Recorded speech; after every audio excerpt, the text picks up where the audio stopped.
crop up, you feel ashamed. If you give in to that shame, if you try to get rid of the shame, then you're still externally motivated. And then if you feel ashamed, you'll act. And if you don't feel ashamed, you won't act. It's a terrible way to live life. To require shame as the fuel of your action is like a lose-lose situation.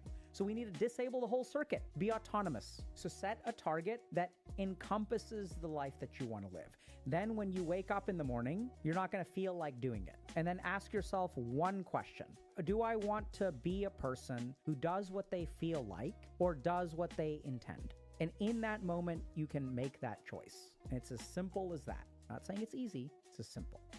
Where do the thoughts in your mind come from? I don't know if I have the answer to that. What do you think? Neurons, blood flow, firing, creating action potentials. Okay, so neurons, blood flow, firing, creating action potentials are all the same, right? Mm-hmm. Okay, so you having a thought right now? Yeah. Where's that thought coming from? My brain. Okay, but is there any other thing in the causal chain that is creating that thought? Is there anything else in the causal chain creating the thought? Sensation, receptors, etc. Right. So the simple idea. So one of the places that thoughts in our brain come from, this is based on the yogic concept. So sure, it's translated through the brain, but we know that our sense organs are a source of thoughts. This is why advertising is a thing. Mm-hmm. If I show something to your eyes over and over and over again, it will trigger certain thoughts. It will trigger certain desires. Agreed? Mm-hmm. What a lot of people do in quiet quitting is they recognize that additional effort is not rewarded. So what used to happen is, okay, like there are 4 employees, and if you work hard, you will get promoted. And so then the default became everyone is working hard, but you still only get one person who's promoted. And so over time, what that sort of means is there's this interesting pressure where it creates like almost like a game theory kind of situation where I have to work harder than all of my colleagues in order to get promoted. But the harder my colleagues work, the harder I have to work to outpace them. So this system was happening. And then employers realized everyone is working way harder than they are paid for. Then what started happening is I think employees started taking this for granted. So now we started getting things like unpaid internships or really lowball salaries. And employers started to think like, oh, we can just lowball the fuck out of people because this is now the standard. That happened so much that employers started taking this. Alrighty, chat. Let's get started. Welcome to another Healthy Gamer GG stream. My name is Dr. Alok Kanoja. Just a reminder that although I'm a psychiatrist, nothing we discuss on stream today is intended to be taken as medical advice. Everything is for educational or entertainment purposes only. If y'all have a medical concern or question, please go see a licensed professional. So super psyched today. So we are in the month of November, and we have an awesome guest today, Dr. Zach Seidler from Movember, who's going to be talking a little bit. We're going to be having a conversation as clinicians about male mental health, masculinity, and we'll sort of see what Dr. Seidler has to say. Movember is an amazing organization that supports mental health for men. They do, I think I've seen that they've done over 1,300 different projects that sort of focus on mental health. So we're going to hop into an interview with Dr. Seidler, Dr. Zach, and we're going to learn a little bit about male mental health. Dr. Zach, welcome. Oh, let me see. Say something again. Oh, weird. I'm not seeing, I wonder if people can hear you. This is strange. Can y'all hear Dr. Zach? I can hear him, but I don't see, I don't see you showing on the, and Trevor should be here. So we've got, can y'all hear Dr. Zach?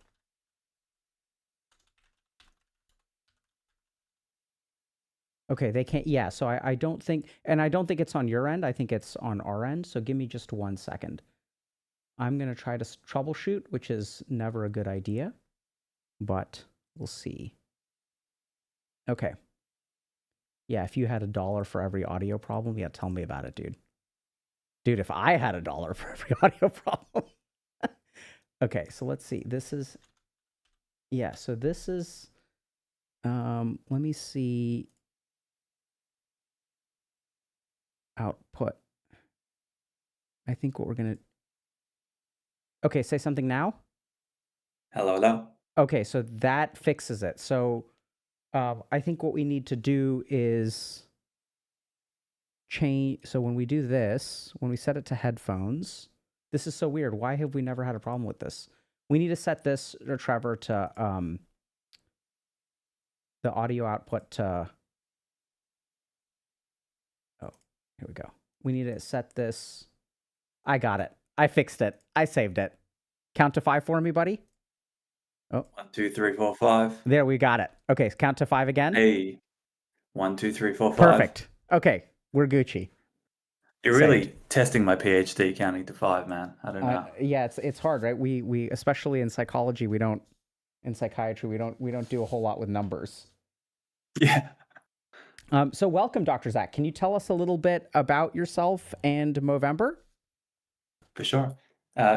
Great to be here. I'm in the future, Dr. K. It's Saturday morning here in Australia. Oh my goodness. So I'm living the dream. It's great. It's looking good for you. Don't worry. Okay. And it's awesome to be able to partner with you guys and to be able to share our work at Movember. We're in the States as well. We're in 20 countries. Started in 2003 with a couple of guys in a pub going, "Where did mustaches go?" pretty much. And that was the time when there weren't hipsters galore growing them for fun. And they were working a lot in women's health, these guys, and realizing that no one was actually focusing on guys, and they were witnessing lots of their friends really struggling, and there was nowhere for them to go, nothing for them to grab a hold of, no movement that they could get around. And so they started the mustache movement, as you can see in my background. And a meme, a practical joke goes a long Absolutely. way. It turns out it goes from Melbourne, Australia, all the way to the States. We've got offices in LA, we've got them in London and Toronto, and we've been, creating community. Over 6 million people have taken part in the program over the years and fundraised for us. Importantly, I joined about 7 years ago. I'm a clinical psychologist and have specialized in men's mental health. My PhD's in male depression and suicide. Masculinity has been my jam for a very long time. Could have something to do with having 2 older brothers who beat the shit out of me. But my goodness, live and learn. No, they're good. They were good guys. But I learned a lot about what it meant to be a man through my dad, actually, who was a family physician. Incredible guy. Treated heroin addicts really in Sydney for a really long time. Started methadone clinics here, and I worked as his receptionist. And so got a really good grasp on, the breadth and depth of society and personalities out there. And so I just started to really love and focus on stories and why people, acted and behaved the way that they did. And really my way in was gender. It was really interesting to think about the pressures that I was experiencing as a young guy at the time. My friends, what I was, really doing with them and putting on different masks depending on the party that I was at, depending on what class I was in, if there were girls there. It was a really interesting dynamic for me to be like, what am I doing here? Why am I shape-shifting? Why am I becoming a chameleon? What am I afraid of as well? And so that idea of like policing of manhood was front and center for me. And so I moved through the 9 years of university that it took me to get to where I am, and focused very specifically on this idea of male help seeking, because I started to hear really early on in my undergrad, everyone just kept saying, "Oh, men don't seek help. They don't seek help. They don't talk. They don't have emotions." And I was like, this is bullshit. And it's just not true. Every man in my life has a rich, deep, emotional, internal world. We're just not gaining access to it. And so, I really started to focus on what is it that we're missing here? Because lots of guys are asking for help. They are putting up their hand, and seemingly we're actually not listening to what they're offering. And that's where my interaction with Movember came about. And, a beautiful relationship blossomed that was really focused on how are we going to move beyond this idea that men need to just talk more and be more vulnerable, and actually start to create a society that is ready to listen. And we have so many different ways that we go about that. During this month, obviously, we've got a walking, talking billboard that is currently bum fluff on my face, but will grow pretty quickly over the next couple of weeks. I'm lucky that I'm a fast grower. But the the other ways in which we work with guys is going into places where they exist, where they spend their time, where they, bare their hearts and souls. And gaming and esports is obviously, you know, millions, billions of guys are there. And so we're not going to do this thing where we're in an ivory tower saying, Sure. listen to me, kids. Meet people where they're at. This is what depression is. Yeah, we're going to come in and we're gonna sit alongside them, and that's what Movember's all about. We're going to MNR, we're sitting with them. We're not talking at them. We're talking with them, because I think we've missed a trick really when it comes to getting in the trenches and realizing the pressures that guys are facing today. Yeah. So when you listen to, I'm a bit curious. So do you come from a particular like therapeutic frame? So when you work with young men, this is just something that I like to ask people who are mental health professionals. Like this is like not so much for the audience as it is for me. Yeah. So like what kind of modalities and stuff, how do you, when you work with men, like what kind of work do you do? Yeah. So currently my role at Movember is Global Director of Research. So I look after all of our research programs. We've got like $25 million worth of programs all over the world. And so I'm like a scientist practitioner, and I do clinical work as well on the side. As you know, it's like if you don't keep your toe dipped in, it's like I do all of this research over here, and then I sit down with a 16-year-old kid, and I'm like, well, listen, look what I learned in my study. And they're like, shut the, this does not resonate for me. So I really want to make sure that I'm keeping my chops going. I was trained in CBT and ACT pretty strongly. I've got a psychodynamic leaning, just because don't we all? I remember getting like Freud's books when I was 13. I was like, oh shit, this looks fun. Dreams, let's do more of that. So that's always interested me. But like motivational interviewing is pretty big with the young guys that I see. Addiction is really key. Porn addiction, gaming addiction. I'm seeing so many young guys who have lost sight of their own values and like reality, really. And so I use a lot of that, Tony Robbins-esque, let me just scream at you until you find your path. But there's a lot of, it's so funny because I was trained in like, Socratic questioning. Let's find this way of talking with young guys so that they can come to their own conclusions. And so many of them are coming in, they're like, please, can someone give me some advice? Yeah. And I remember early on my supervisor being like, we can't do that. We can't. And I was like, I call bullshit on that. That's my MO now, is like, I consider myself hopefully someone who has, done the work, and I have things to offer. I'm not going to, didactically just talk down to them. But if I have an opinion on something that might benefit them, why am I going to withhold that, Yeah, that's so interesting, because I think I sometimes wonder if there's a gender bias, or not sometimes wonder, I believe there is a gender bias in psychotherapy.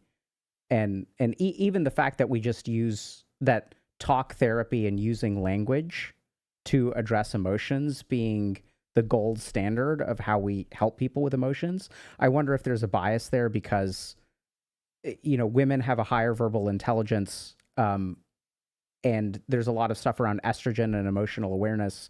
And so many of the men that I've worked with, actually giving them advice or helping them find actions to take. And I lean very heavily into MI as well.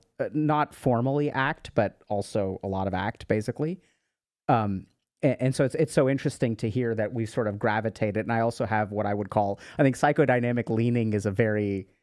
I love that term, because it's like, I don't really do psychodynamic psychotherapy, but I like a lot of the concepts and try to sprinkle them in a little bit, but that's the healthy way. Yeah. It's very like action oriented. And I remember I had a patient who came in, and I was a third year trainee, and he would come in and like complain about his life and vent, and we would talk about how depressed he is. And he would come in every week and he would talk about how depressed he is. And I'd be like, I do a lot of empathic listening. And then like 6 or 8 months in, I was like, is this helping?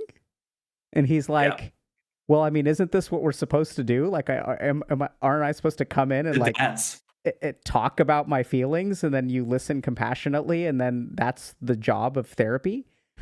And so I'm so curious, what have you learned when you work with young men? Like, what's going on with dudes right now?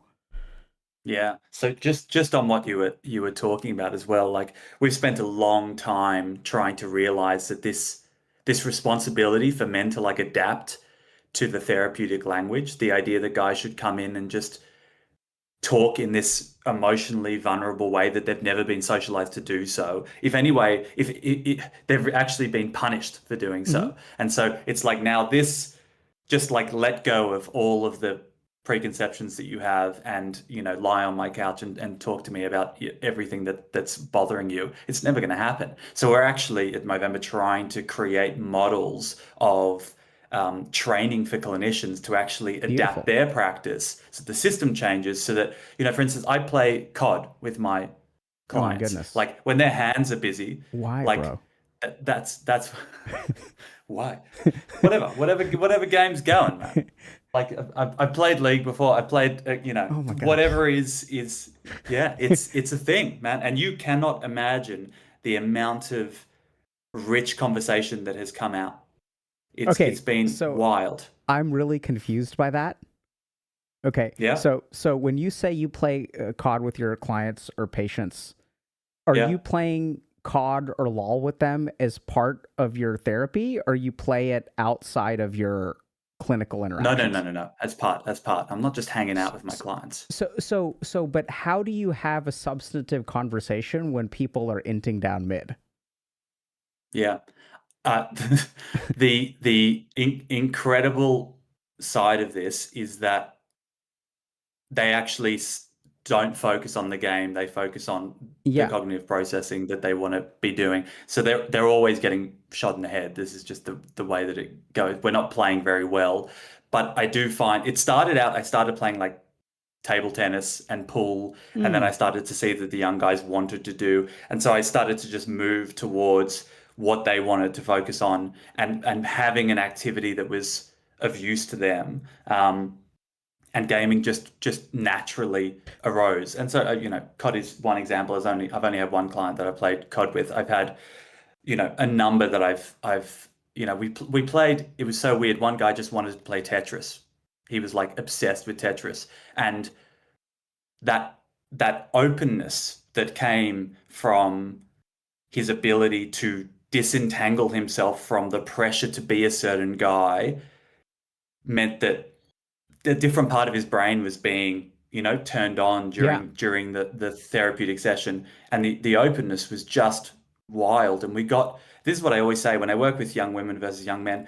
The young women, it rolls out of them immediately, and the young guys, once you get to the trust, respect, and comfort fundamentally, which is possible, the progress is actually even faster yeah, in my eyes.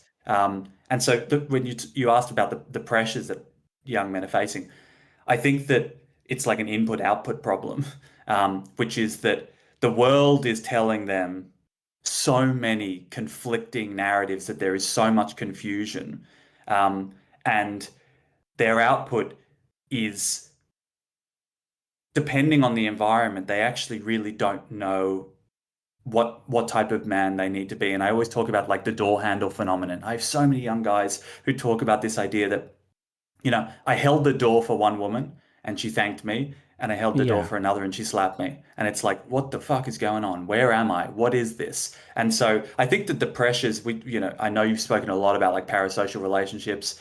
There's so much crap coming in that's telling them who they need to be and what they need to be. And it's this unattainable standard that is just crushing. It's fundamentally crushing. And so what I actually largely spend most of my time doing and what we're trying to do at Movember is move towards authenticity.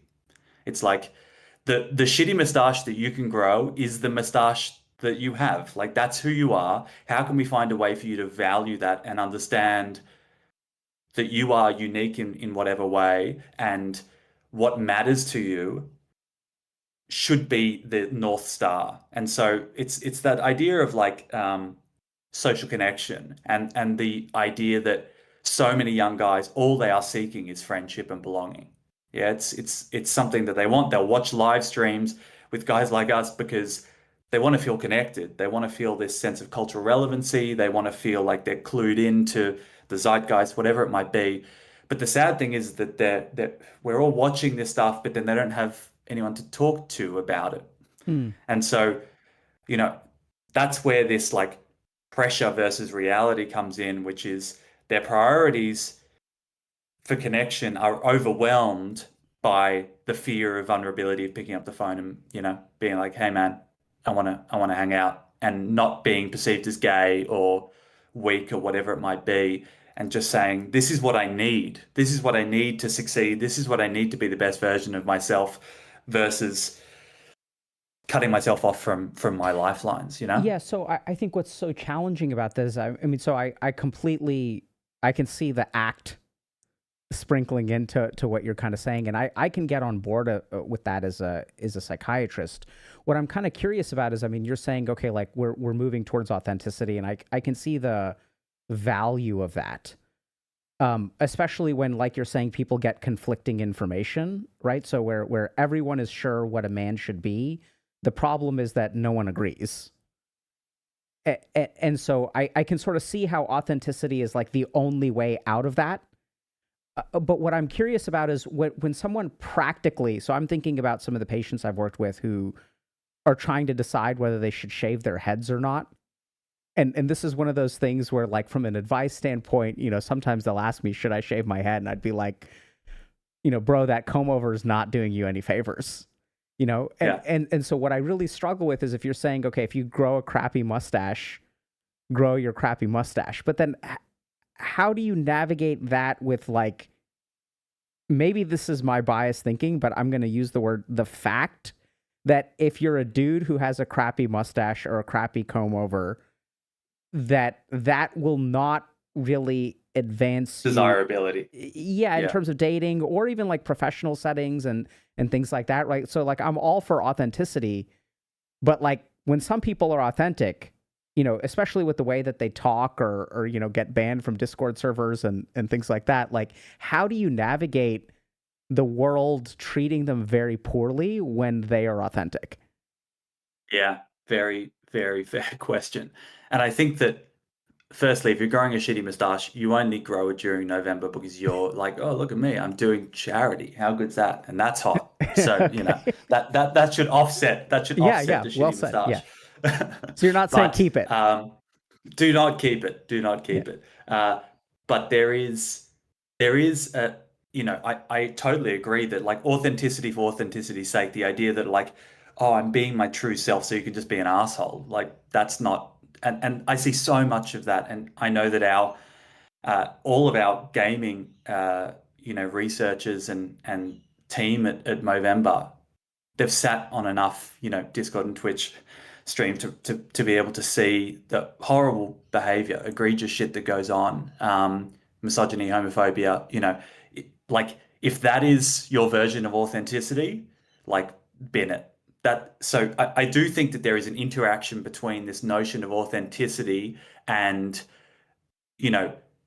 whether it's equitable behavior, whether it's a desire, trying to put yourself in the best light to be desirable in a dating or friendship situation.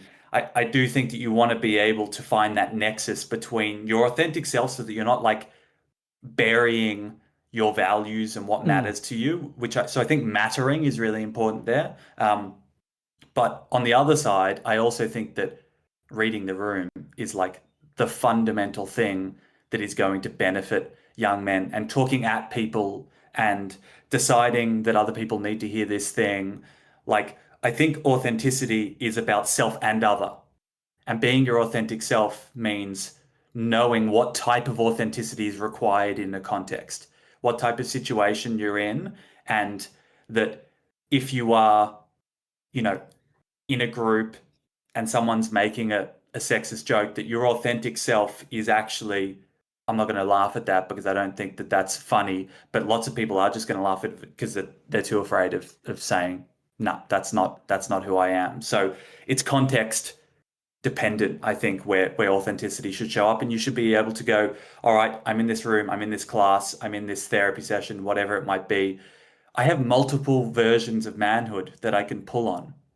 And this is where you were saying, it's like these guys online, these influencers, are like do this and everything will be okay. If we strive for this, but it's so simplistic and doesn't take into account the messiness that Yeah. is a constant iteration of who I am, in the same way that, just shedding skin in a way. It's like being a different guy every day. Every time you're gaming, you're a different version of yourself, and attempting to play in exactly the same way that you did yesterday. It's not reality. So I think that we should all kind of embrace the fact that we are working this stuff out, and we're going to get it right and wrong sometimes, but it's how you pivot. It's how your flexibility kind of comes into play. Flexibility and authenticity are like hand in hand in my eyes. That's so interesting. So I've got like two or three different kinds of questions. So my first question is a little bit of a curveball. So I've worked with plenty of women who also struggle with some version of the door handle problem, right? You should have kids. You shouldn't have kids. You should be a professional person. You shouldn't be a professional person. What do you think it is that, so I think if we look at the world, it makes confusing judgments to women. There's body positivity, but you should also look a particular way. What do you think is different about men and women with respect to the way that the world judges them? Yeah, I've heard you speak about this. So I know you've got thoughts on it. I think that when it comes to judgment, it's the internal versus the external.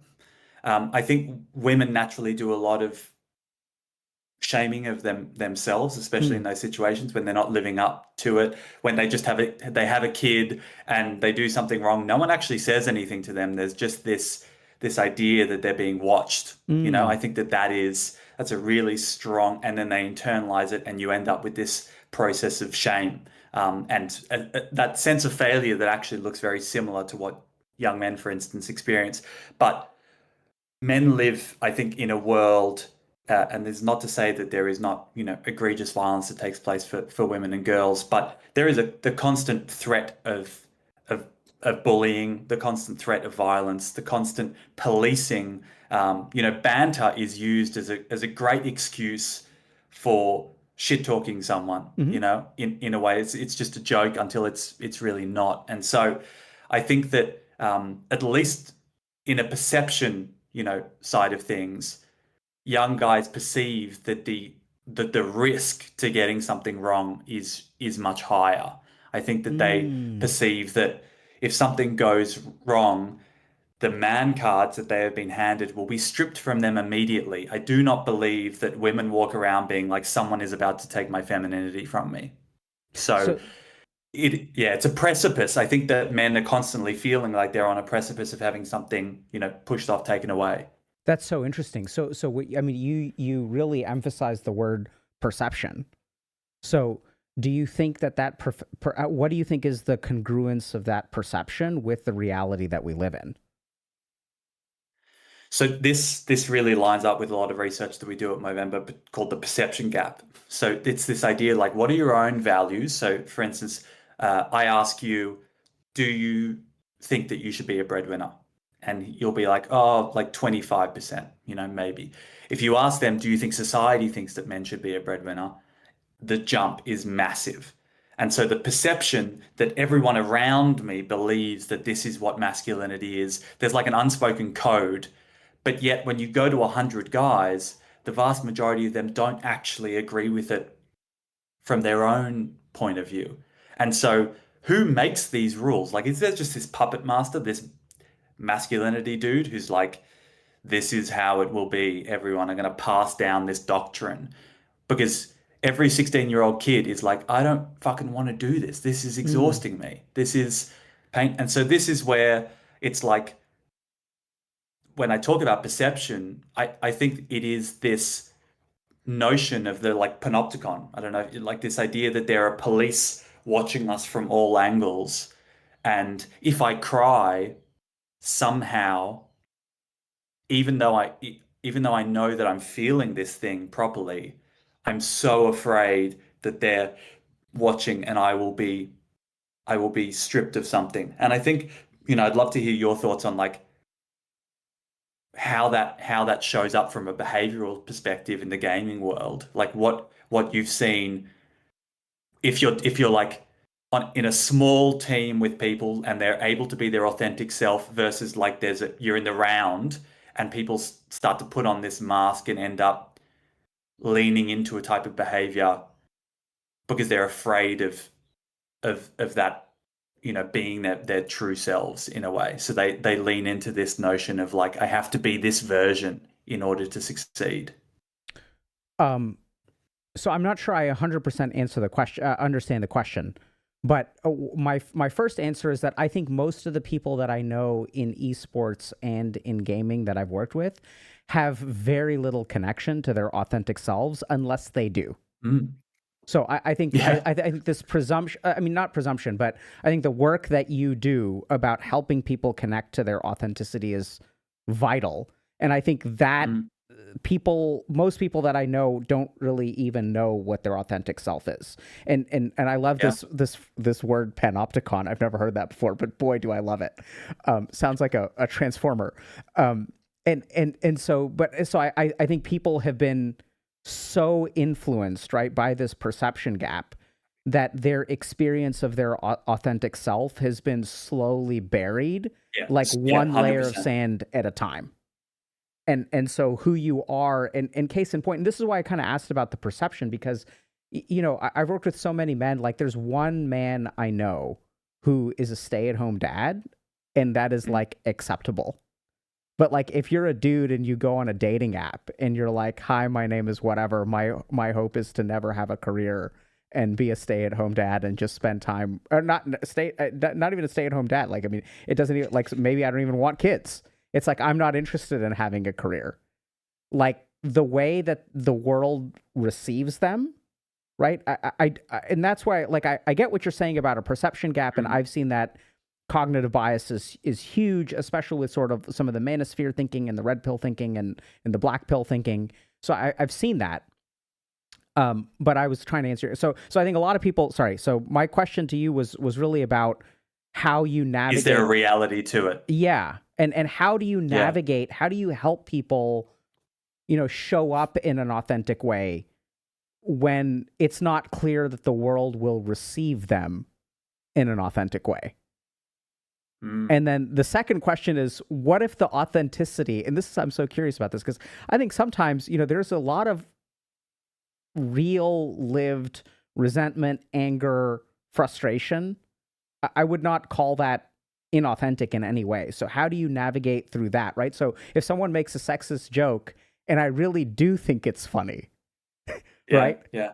Like, is it okay to laugh or not laugh? Like, how do you, I'm fascinated by your perspective and the work that you do, but I'm really curious, how do you navigate some of those things? And apologies if I did not answer your question sufficiently. I'm happy to talk about it more. That makes sense. Well, I'm intrigued by that idea that like the vast majority of gamers or esports players don't have access to their authentic self. Like they're so buried, and I think maybe it might have something to do with the digital world that they inhabit, that they have a distance, they have an avatar of sorts that actually gives them distance to create some form of, three-dimensional mask, that allows them to actually avoid certain things, because there's such a appearance versus reality in that space, and the desire to present yourself as such is going to mean that in the offline world, it's not valued for you to do that work, maybe. Yeah, so I mean, I would say it's a beautiful, deep perspective that I think is like not my experience. So I mean, I would say it's super simple. So I think that if we look at authenticity, right? So how do you know what's authentic? You get some kind of signal from in here as opposed to out there. And I think if you look at just the effect of technology use on someone's brain, it numbs their limbic system, numbs their amygdala, really shuts down a lot of their internal signals. So, I mean, you can even look at the way that people, so playing video games for 8 or 12 hours will suppress our hunger signals. So after you stop gaming for 8 hours, you realize you're famished and you've been hungry for a really long time, it's just been suppressing all these signals. So I almost notice that there's like a neuroscientific rusting Mm. of Yeah. introspective experience. And like, I don't know how else to say this. I mean, it's going to be a bit harsh, but this is honestly what I see. I mean, this is what I used to be. You know, when you're playing games for, let's say, 10 hours a day for like 5 years in a row, like what even is authentic? Like, I don't even, like, I think it's so hard. Like, it's gotten so rusty. Well, that's exactly kind of what you're asking, which is that, you know, if someone sits in a stream and they're surrounded by sexism and homophobia, it's a mirror back to them that goes, this is reality, this is how everyone thinks, and therefore, if you're finding it funny, that is your thing. But you get so distanced from reality of what used to matter to you, you can't even hear your own internal introspective Absolutely, yeah. voice over time, because you've literally got everyone's fucking voice in your head via Yeah, these yeah. headphones. And I think that distancing over time of playing, you know, 8 to 10 hours a day live streaming, like you're literally unable to hear your own voice. You're unable to feel your own feelings, and like that's where authenticity comes from. So when you tell me that it's like, what if me being an asshole is my authentic self? Sure, there's plenty of people where that might be a reality, but I think for many of them, it is actually that there are so many layers of crap that have been handed to them. Actually, they haven't actually Yeah. chosen them. That's the saddest thing for me. And that's, you know, when it comes to looking at, you know, men and masculinity influences, we've done it Movember. It's like these guys come in, they're not seeking misogyny. They go and they start watching, and they've got these relationships with these influencers and these content creators, and they actually get pulled away from the anchor of who they are or who they were. And, you know, when they're 12, 13, 14, and then you're starting to get into teen years and into your 20s, it's like, if you don't spend time without input, without endless input telling you who you should be, what you should care about, what matters to you, like you're at sea away from your authenticity, I think, in some ways. So if anything, for everyone listening, I think the idea of this doesn't mean like disconnecting from the gaming experience, but it is like, how do I check in with how far away am I from where I thought I would be, maybe. Yeah. So what do you think it is that attracts people? So if I'm like a 14-year-old boy, right, and I encounter some manosphere influencer, so fair enough that over time I get programmed and stuff sort of accretes in my conscious and subconscious mind. But what do you think it is that draws people to that kind of thing in the first place? Right? Because people love it. Yeah, we've written a lot about this, and Dr. Krista Fisher, who released this report with me on what was actually going on in this content, you know, dance, really. What they love is certainty. Like when you're 14, you're like, what is happening? Mm. Like everything, your skin is blowing up. Girls suddenly arise out of nowhere, and you're like, oh, I have interest. You're trying to understand what's going on at school. Your parents are telling you need to succeed. Everything is messy, and you're also trying to actually find out what your identity is. And then you've got a guy on the phone who's saying, this is what you need to be in order to succeed. This is how you get girls. This is how you get rich. This is how you get fit. And you're like, oh, 3 steps? Like, that's awesome. Certainty is the hook in times of great uncertainty. And I think that that's what we haven't understood, which is that these young guys, they have a desire for purpose and meaning, and it's being weaponized fundamentally by bad actors because they've understood the algorithm. Whereas us, you know, I think we're attempting, and you're doing an awesome job at trying to actually find that inroad to realize that we can talk about these things and how messy they are and still offer you a sense that things are going to be okay if we do this long-term work, rather than give you a dopa hit that actually the saddest thing, which I think lots of young guys are now cottoning onto, is they promise everything, these guys, and slowly but surely you get inculcated into this belief system that they have the answers for you, but they pull you away from everything that you value. They pull you away from your friends and your family. They isolate you. They make you depressed fundamentally over time because you cannot attain that standard that they're selling because it's unattainable. Like it's not going to happen. And what they do over time is they tell you to resent everyone else because everyone else is to blame rather than them taking responsibility because they're the ones who are ruining your life, you know? So can you tell me a little bit about social relationships and parasocial relationships? Because you're talking a little bit about how they pull you away from these connections.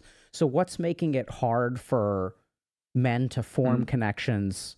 Why do we end up with so many parasocial relationships? Yeah. This is, you know, in many ways, a US-centric phenomenon. And it's really sad to watch. It's happening across the Western world. It happens in Australia. You know, we used to have this idea that older men are like, oh, poor old mate, he's got no one to hang out with. But it's actually the young guys who are really feeling the greatest sense of isolation and loneliness now. And, you know, this loneliness epidemic, every crisis piece of language is being thrown around. But the thing that's really interesting, and there's a recent Gallup poll that showed this, is that young men and young women actually have really similar rates of loneliness. It's the what happens after the fact that is really interesting, which is that when they're feeling lonely, women reach out. When men are feeling lonely, they recede. And so I actually think it's in the behavior that I'm most interested in, which is like, and then what? Because we're all going to feel that. That's just how it works. It's what you do and the fear of vulnerability of, again, picking up the phone and going, hey man, what's up? Can we go for lunch? You know, can I check in with you?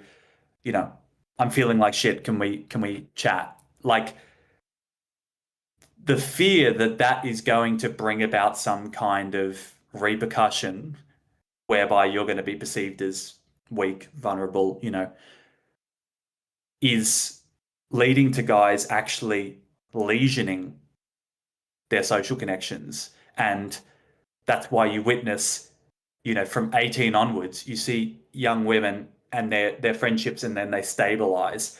And young men, once they get into college, it's just like, oh, and then it just falls off a cliff. And that is not biological. That is socialized, and that is a decision. That is a decision around priorities. That is a decision around the behavior that you're going to enact on a day-to-day basis. And parasocial relationships do not require any form of emotionality from you. Oh man. Vulnerability. Yeah, that's nothing. So good. They just take. There's nothing, or there's no interaction. Take or give. Well, they take your time. They give. Yes, sorry. Yeah, because it's interesting, right? Because I think people get a lot of feeling of connection from parasocial relationships, and I'd never thought about it from the perspective of just a complete lack of vulnerability, because you're not putting yourself out there. There's no chance of rejection with a parasocial relationship, right? Because you're sitting there forming a connection with someone who there's no chance or expectation of a rejection with this person. And so how do you, that's fascinating. So how, you know, when people, let's say I'm a lonely dude and I'm afraid to pick up the phone, and even it's so interesting because the examples that you offer assume a certain degree of emotional competence. Like, hey man, I'm feeling sad and lonely. Can we have a chat? It's like, I got the number of. We should find a new example for that. Yeah. You know, I think like I get those phone calls occasionally. You know, I got a phone call a little while ago that was, I'm getting divorced, bro. Can I come? But that's the thing. It's at the point of crisis. Shit has hit the fan, and it's like, now I need help. I want it so much earlier. No, I mean, I think it's even post-crisis. Like the divorce is it's like, hey, this has happened. You know, I'd like to come see you. And then it's almost like after everything is over, like once the last book of the chapter has been written, that's when I hear about it. It's like post-crisis, everything's done. There's, you know, it's so interesting. Because there's no processing, there's not really any vulnerability. This happened, period. You know? Yeah. And then it's like it's kind of interesting. So what I'm curious about is what have you found helps people who, let's say I am feeling lonely. I love your kind of, a little bit of this CBT thinking that you sprinkled in about focusing on behaviors and the fear of rejection and stuff like that. So, I mean, what have you found helps people, right? Because I am afraid that I'm going to get rejected. Yep. I am afraid that, if I'm vulnerable, something negative will happen. How do people actually overcome that? Yeah. Metaphors are a great trick. And I always talk about the ladder, Dr. K. So the idea of like, you're at the bottom of the ladder right now, you feel like shit, you're depressed as hell, you're completely disconnected from everyone. And you're more afraid of taking another step up the ladder and another step up the ladder. And I ask them, I go, why is that so scary? And they say, I might fall. And I go, but you're at the bottom. You're currently at the bottom. So like, surely the possibility of climbing and just returning to where you are, of putting yourself out there, and like the idea that the rejection is greater than the isolation and loneliness and pain, intrapsychic pain that you're feeling right now, that just doesn't stack up for me. You have nothing right now. There is a potential for great connection. There's also the potential for some rejection, but it's like, that doesn't feel more painful to me than your isolated reality. And so I just try to flip it on its head. And that notion of what does rejection actually mean? That's perception versus reality. Someone being like, it's like, hey man, can we catch up tomorrow for lunch? That's like you asking for a lifeline. You're not saying I'm suffering. You're not saying anything. And he says, sorry, man, I'm really busy. Like, you can internalize that as, oh, I'm never doing that again. I put myself out there and he threw it back in my face, rather than going, oh, wait a second, maybe he's just had a kid, or his work is actually chaos and I could actually try again in a week and see what happens. Women, when you witness this with women, they'll often take that and they'll go, okay, no problems. And they'll try again in 48 hours, because it's coded, it's socialized as like, you do this. This is necessary. This is healthy. And I need it. It's literally a lifeline for me. Guys go, I'm going to do this once. And this happens with therapy all the time. I am going to call the practice manager. I'm going to try and book in. And if he can't see me within the next 2 weeks, I've tried and I'm never doing that again. It's the same thing with friends. It's like, it's this one shot situation, which is like, I'm going to put all my vulnerability on the table. I'm going to say, let's go for lunch. And then if he says no, I tried it, I can never do that in any situation again. So I'm actually trying to like increase the value of, Prof G always talks about this idea of like, why is no one is asking anyone out? Like, no one is putting themselves out there, because that fear of rejection is so strong. I like to think that it's like, we need to be pumping the positive of attempting these things, of putting yourself out there, and the great social benefit that comes for that, the sense of value, and like leaning into that authenticity. I want to ask someone out. I want to go for lunch with my mate. I want to do these things. Leaning into that, even if it doesn't go according to plan. Like, that's kind of what Movember is all about. Look like an idiot. Do the thing that works. Do the thing that's good for you, even if it hurts. Like, that's what we need to be doing more of. Yeah, I really like a lot of what you're saying. I mean, I'm going to embody my patience for a moment and sort of like, I'm at the bottom of the rung. What do I have to lose? Well, I could end up at the bottom of the rung, plus I have one additional rejection, which hurts. Yeah. Right? So I have the hurt of the fall, and then I end up here anyway. My leg's broken. Yeah, so it's like, and right, so and I'm not trying to give you a hard time. Like, I totally, I get that. I'm with you 100%. Like, my clients give that response all the time, but it's like because you are depressed or anxious, you are overblowing. Absolutely, there's the chance of rejection and etc. Yeah, and then the cognitive bias, and I see a lot of helping people with distress tolerance. I think that's huge. And sort of, I think what's really cool, I'm sort of piecing this together a little bit about Movember, is even if you look silly in a mustache, one of the healthiest things that you can do is willingly do something that makes you, it's not even that you look silly, it's that you feel silly. But willingly doing that for 30 days, having an excuse to do that, and being able to wake up every day and realize that, oh, looking silly does not mean that everything falls apart.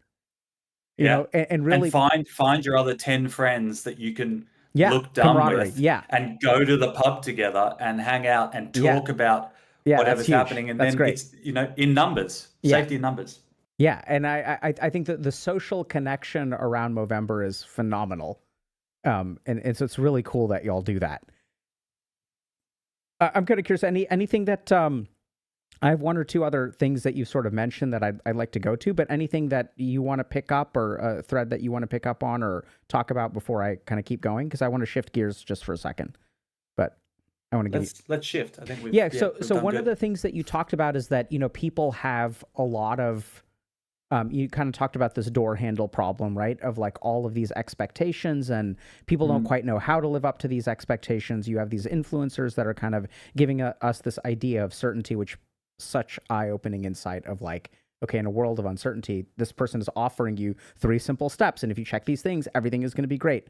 Makes so much sense. What are you seeing? So there's a lot of pressure on men to be something, right? Be a provider, be a protector, be manly, whatever. So how do you help people navigate through the pressures that people are facing now? Yeah. So it's really interesting, this idea of like where the pressure comes from. I try to always go back to like who taught this to you, and I do this with therapists as well, because we're not necessarily evolved human beings. We have our own ideas of gender and masculinity as well, and we bring that into the room, and then it interacts with our clients, and it gets messy very often. But this idea of like, where did you learn this stuff? Where did you learn this stuff? Do you believe it to be true? Does it matter to you? And what impact is it having on you? Like, I always use the metaphor of a backpack, which is that you're walking through life and you're 4 years old and you start crying, and your dad says, harden up. A brick goes in your backpack. You're 7 and, something takes place and someone says, boys don't do that. Another brick comes in. You're 15, you ask a girl out. She says, whatever. You get rejected, you get another brick in your backpack. And you get to 25 and you're in therapy with me, and you've got all of these bricks that you didn't put in there, that are these pressures literally weighing you down.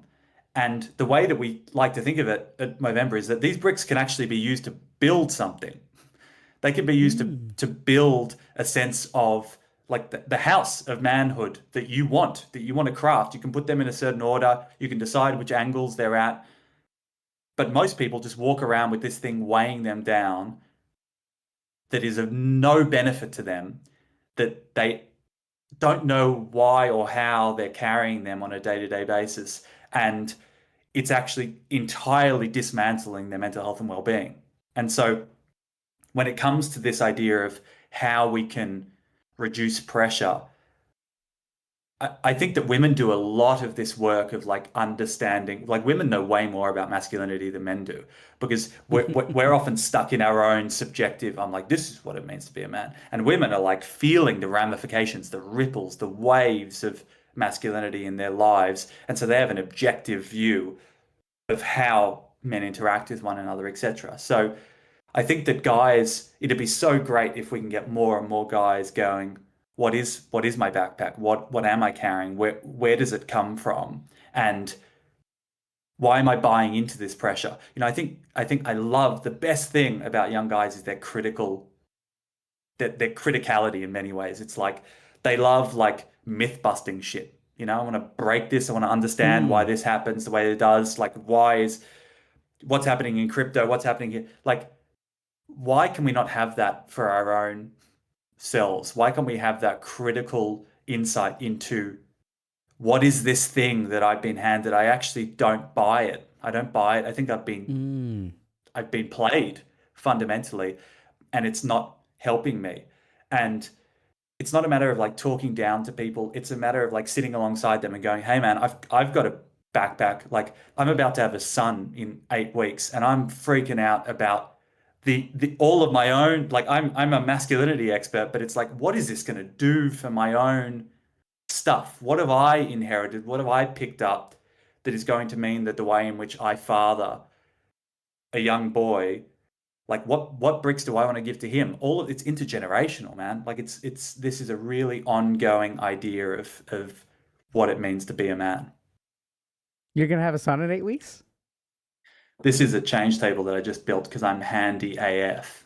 I'm pretty stoked about. Yeah, it's happening, man. It's happening. How do you feel about that? Oh, I'm super excited. I'm super excited. I I want the shake up. I want to feel all the feels. I'm just like I'm stoked about just like a totally new chapter that I have no idea what is about to happen. Yeah, so I don't think it's a new chapter. I think it's a new book. So when I had my first kid, I was in residency, and you know I'm a little bit older than was many of my peers, and so they would ask, you know, what's it like being a dad, and I was like, it's like being on call that never ends for the next, you know, just the pager is just going right. So like on call, like sometimes the pager is quiet, but you've still got the pager. You could always get a page, and that's super exciting, man. I mean, hopefully your hangups around masculinity don't get too much in the way of being a parent, but. I'm interested, like what you reckon for the next, you know, bringing a child into this world with AI and gaming and tech in the like, where are we going to be when he's 12? What do you think my son's world is gonna look like? You know, so I know people are super hung up about or concerned about things like AI and stuff, and I do think that they are clearly having transformative effects. And I think in some ways good and in some ways bad. Like AI, on the one hand, allows a single human being to be so much more productive. But I think the problem is that the higher up you are in the hierarchy, the more AI I think is helpful. So you know, if you're a programmer and you use AI and you can code 4 times as much, what the people below you are not really benefiting much from AI. They're the ones actually getting eaten by AI. And what's really scary about AI, I see this a lot where there was a really interesting study out of MIT that showed that it reduces critical thinking, and I've absolutely seen that. You know, I think there's a lot of students who are using AI to write essays. I think what they don't quite grasp is that even if you use a bunch of AI to write essays, what is your value in the workplace? It's like 0 because you haven't learned anything. So I think the world is changing and it's a scary place, and we're not quite sure what things are going to look like when your kid is 12. But I also think that my experience with my kids is that doesn't change the fundamentals of parenting. I was really surprised by how little being a psychiatrist prepared me for being a parent. And it's really just this evolutionary millions of years old kind of thing. And your kid is still going to be a 12-year-old. I think there are certainly challenges to parenting and stuff like that are new and difficult and stuff like that. But I think at the end of the day, kids are kids and we're parents. And then I think that some of those fundamentals really don't change. But the world is certainly getting scarier. We absolutely need. And what do you reckon about game? Are you like, you know, the CEO of ByteDance and Zuckerberg doesn't let, you know, their kids touch the apps? Where do you sit on gaming with your kids? Oh, I mean, I game with my kids because it's a blast. So I mean, we started playing D&D about a year ago. That was awesome. It quickly became our favorite activity. We play video games together, like Mario Kart and stuff like that. So my stance is the world that my children are going to inherit will have addictive technology. And 10 years from now, it's going to be more addictive, not less addictive. And so I'm sort of the mind of teach people how to swim instead of keep them out of the ocean. Digital literacy. Yeah. Yeah. And I think it's working. But you're also creating like bonding connective tissue with them so that it's like it's a shared activity. Absolutely, right? And you need to do that. So it's a great observation, because if you do not develop a relationship, if you do not help your kids develop the right relationship with technology, right? So what I'm trying to do, to use your metaphor, is I'm giving them bricks and I'm showing them how to build a particular kind of house, as opposed to they just develop it. And that's what's happening right now is people, that's what happened with me, is I developed an addictive relationship with technology before I realized what was going on. I was adding bricks to my backpack without really understanding it. And we get shaped by this stuff. So some amount of intentional shaping, I think, is really good, which is, it's so interesting because I wrote a book about it, and that's why I wrote that book, because this was the challenge that I think is the most important for our generation, is like, how do you raise your kids to have a healthy relationship with technology? And I know a lot of people are like, keep them away from it because it's harmful, but then what happens? So I think this is the unique thing I think we're trying at Movember, because most research institutes especially, so we've got a research and policy and think tank on the side where our fundraising dollars go, and what we're really trying to do is say, we're not going to take this, like, throw out the baby with the bathwater, like everything needs to be banned. We're about to walk into a social media ban in Australia December 12th for under 16-year-olds. Like, it's all being turned off. And I just think we need to have more of a nuanced understanding of how we can show up in young people's lives and talk about the health and the harms, understand what bricks we can give to them rather than them being given them on behalf of various corporate entities, and like create the world that you want them to be in with this technology there. Because if you turn off the tap for under 16-year-olds, they hit 16, the tap is turned on, and it's like a hose in the mouth. Like, that just doesn't work as a model, I think, in many ways. In the same way that this idea that there is gaming addiction, of course, but we're not going to say, sorry, we're getting rid of everything, it's fundamentally bad as a concept, because that just is so at odds with what young men are telling us, that it's a lifeline for lots of them. It's adaptive, it gives them a sense of connection, whatever it might be, and then it tips over. It tips over sometimes, and it's like, if we can increase their insight into when the tip is, when it moves from health to harm. And it's the same thing with social media and manosphere stuff. It's innocuous until it's not, and it's building that capacity, that muscle for guys to go, actually, I'm in control here. Yeah. So how do you? So it sounds like y'all are doing. I've got like two questions, and I know we don't have too much time left, but my first question is, how do y'all do that? So I know that y'all have done a lot of work on sort of like this Goldilocks zone of technology use, right? Where it's like, how do you tip over? So I'd love to hear a little bit about what y'all have learned on, like, where is that threshold? And the second thing that I'm curious about, you've talked about a lot of different stuff that y'all do. Your organization has been around for 22 years. And so can you tell us a little bit, like, if I were to donate $100 to Movember today, where would that money go, and what kind of stuff do y'all do? Oh, awesome, can do. So yeah, the Goldilocks, I'm very proud of this term. This idea is not too hot, not too cold. Just right. Dr. Dylan Poulos, who's an incredible researcher and gamer himself, is leading this work. It's going to be a longitudinal study, like linking objective in-game behavioral data to players, real mental health outcomes over like 16 to 18 months. So we will go, all right, here are your digital habits. Here is what's happening. On this week, you played this amount with this, many people, and this is how you were feeling. Versus in a month's time, you played double as long, and this is where the tip happened, and you started throwing remotes at screens. That is super cool. Various things happen. And so it's, where does the adaptive and maladaptive side of things take place? Because no one is full stop, I like to think, sitting in maladaptive. There's obviously extreme addiction that happens, but even there, they're getting a bit of that. Even if it's the first 15 minutes, it's good for them until it's not. And so we really want to, if you're going to try and regulate something, you need to understand like where that tips. So we're doing qualitative interviews at the moment where young guys are giving us such rich insights into that idea that it provides them connection and mastery and belonging, and then they lose balance. They lose sight of where they are and what they're doing, and it becomes isolating and compulsive. and we just really want to understand like what are those triggers. So we're not there yet, and the more people that can take part, I think we've got a link to sign up to like be a part of this ongoing study where we sit with gamers, create studies and research and outcomes for gamers.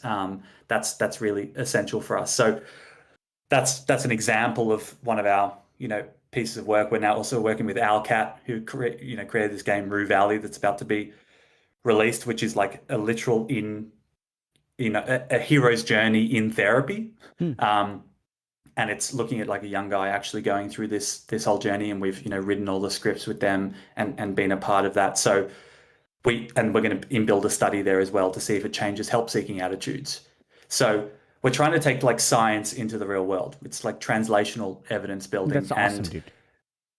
That's fundamental. So $100 is going to go towards funding our ability to actually do some of those studies, to be able to work with partners and fund that work.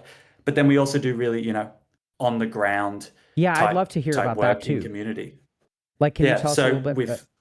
For sure. So we kind of see ourselves as the big brother of the men's health, world. We're not there. We don't have thousands of staff facilitating programs, but we partner with community orgs who do that. So this is where that online offline nexus kind of sits. And we've worked with heaps of groups in the States, in like sporting communities, for instance, working with young Black kids in Chicago, at like a community sports center, or in Hawaii we work at a bike shop, and trying to create these little nodes where we're going to build mental resilience through like programming, where you've got a good role model who's in community, who's passing down a type of group-based work with those young guys, and then they move into their nodes and networks as well.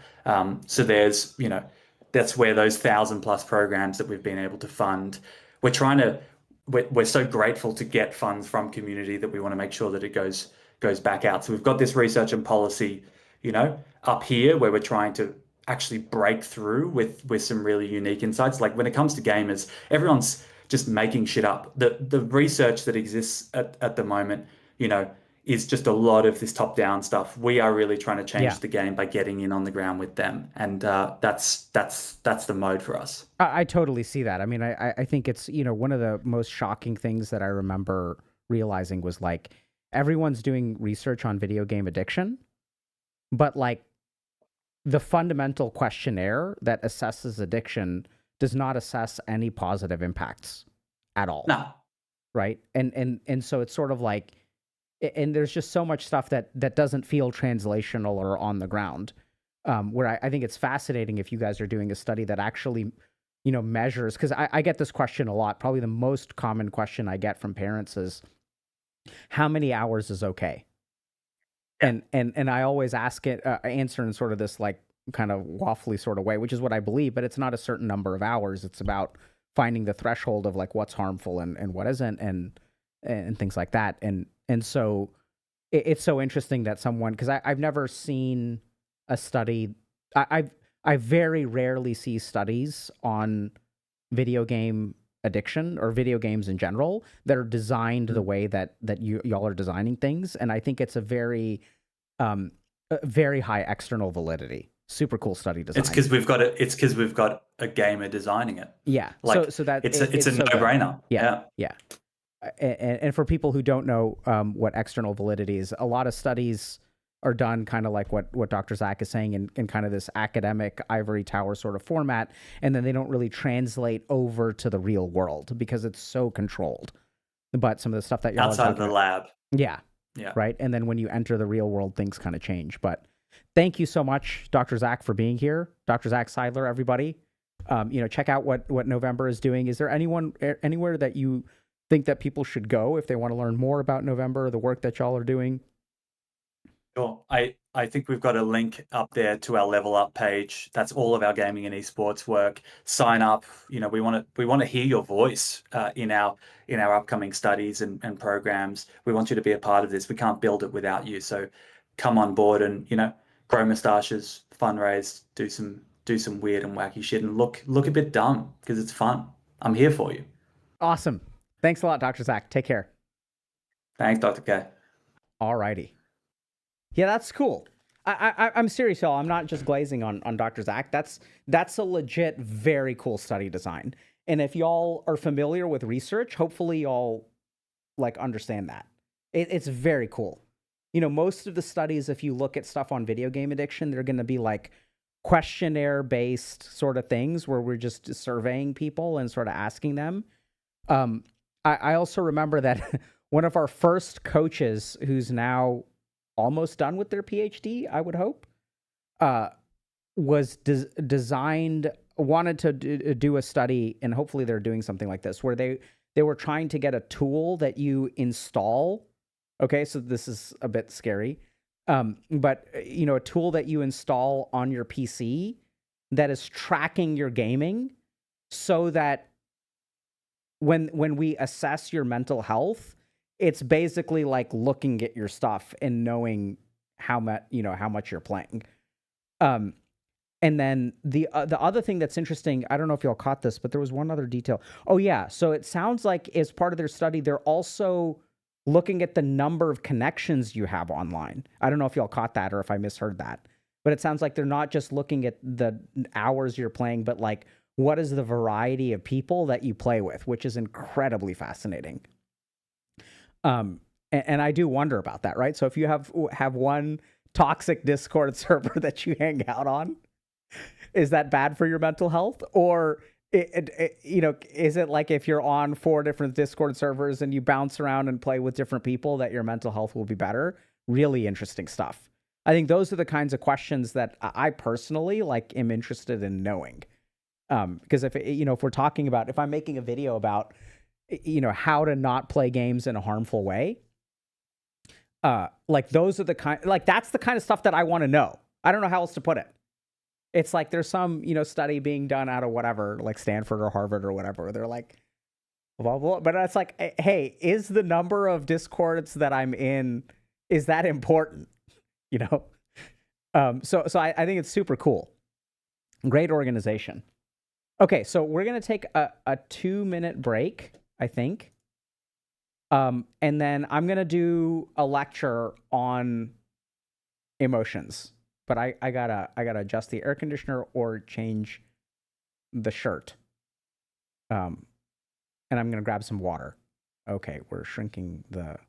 All right, I will be right back.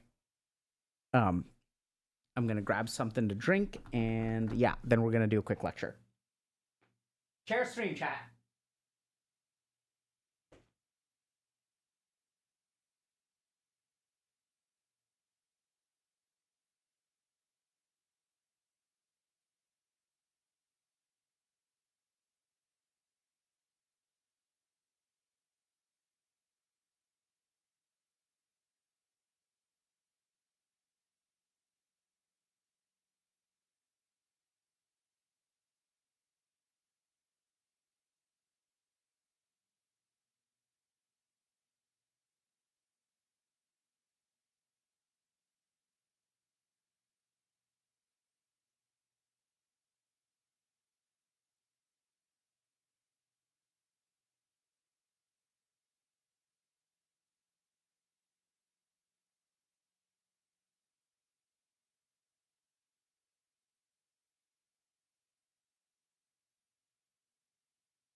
Alrighty, chat. Share stream has ended. Okay, give me a second. I'm gonna get organized.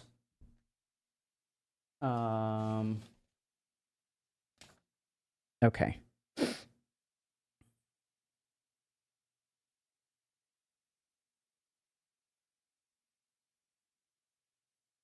Give me a second, chat.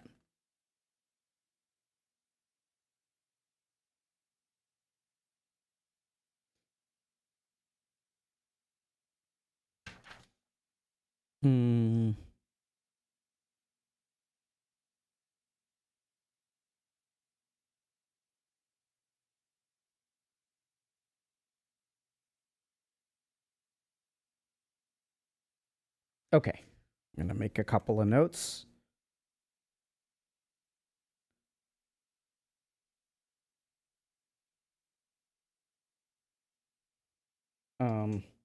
Okay.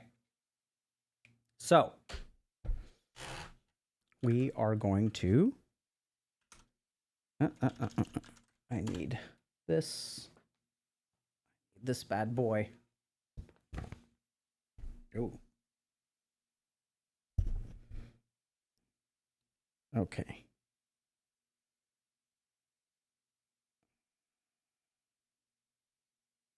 Okay.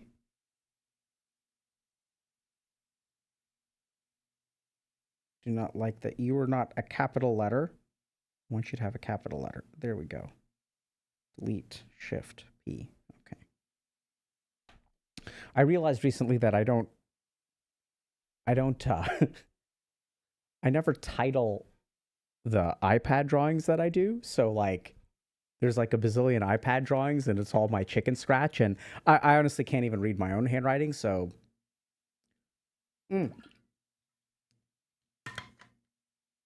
Gym is the cure. Let's talk about it.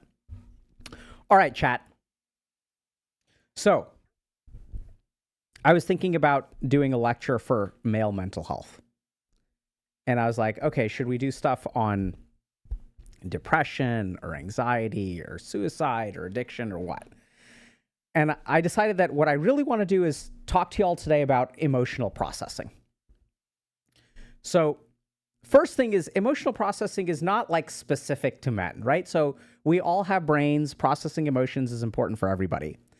But when we sort of talk about like how men are raised and how men are socialized, we sort of have this idea that men, like, they don't know how to express their emotions. They bottle up their emotions. They avoid emotions, things like that. If we look at one of the reasons why men are probably more prone to addictions is because we use substances and behaviors to manage our emotions.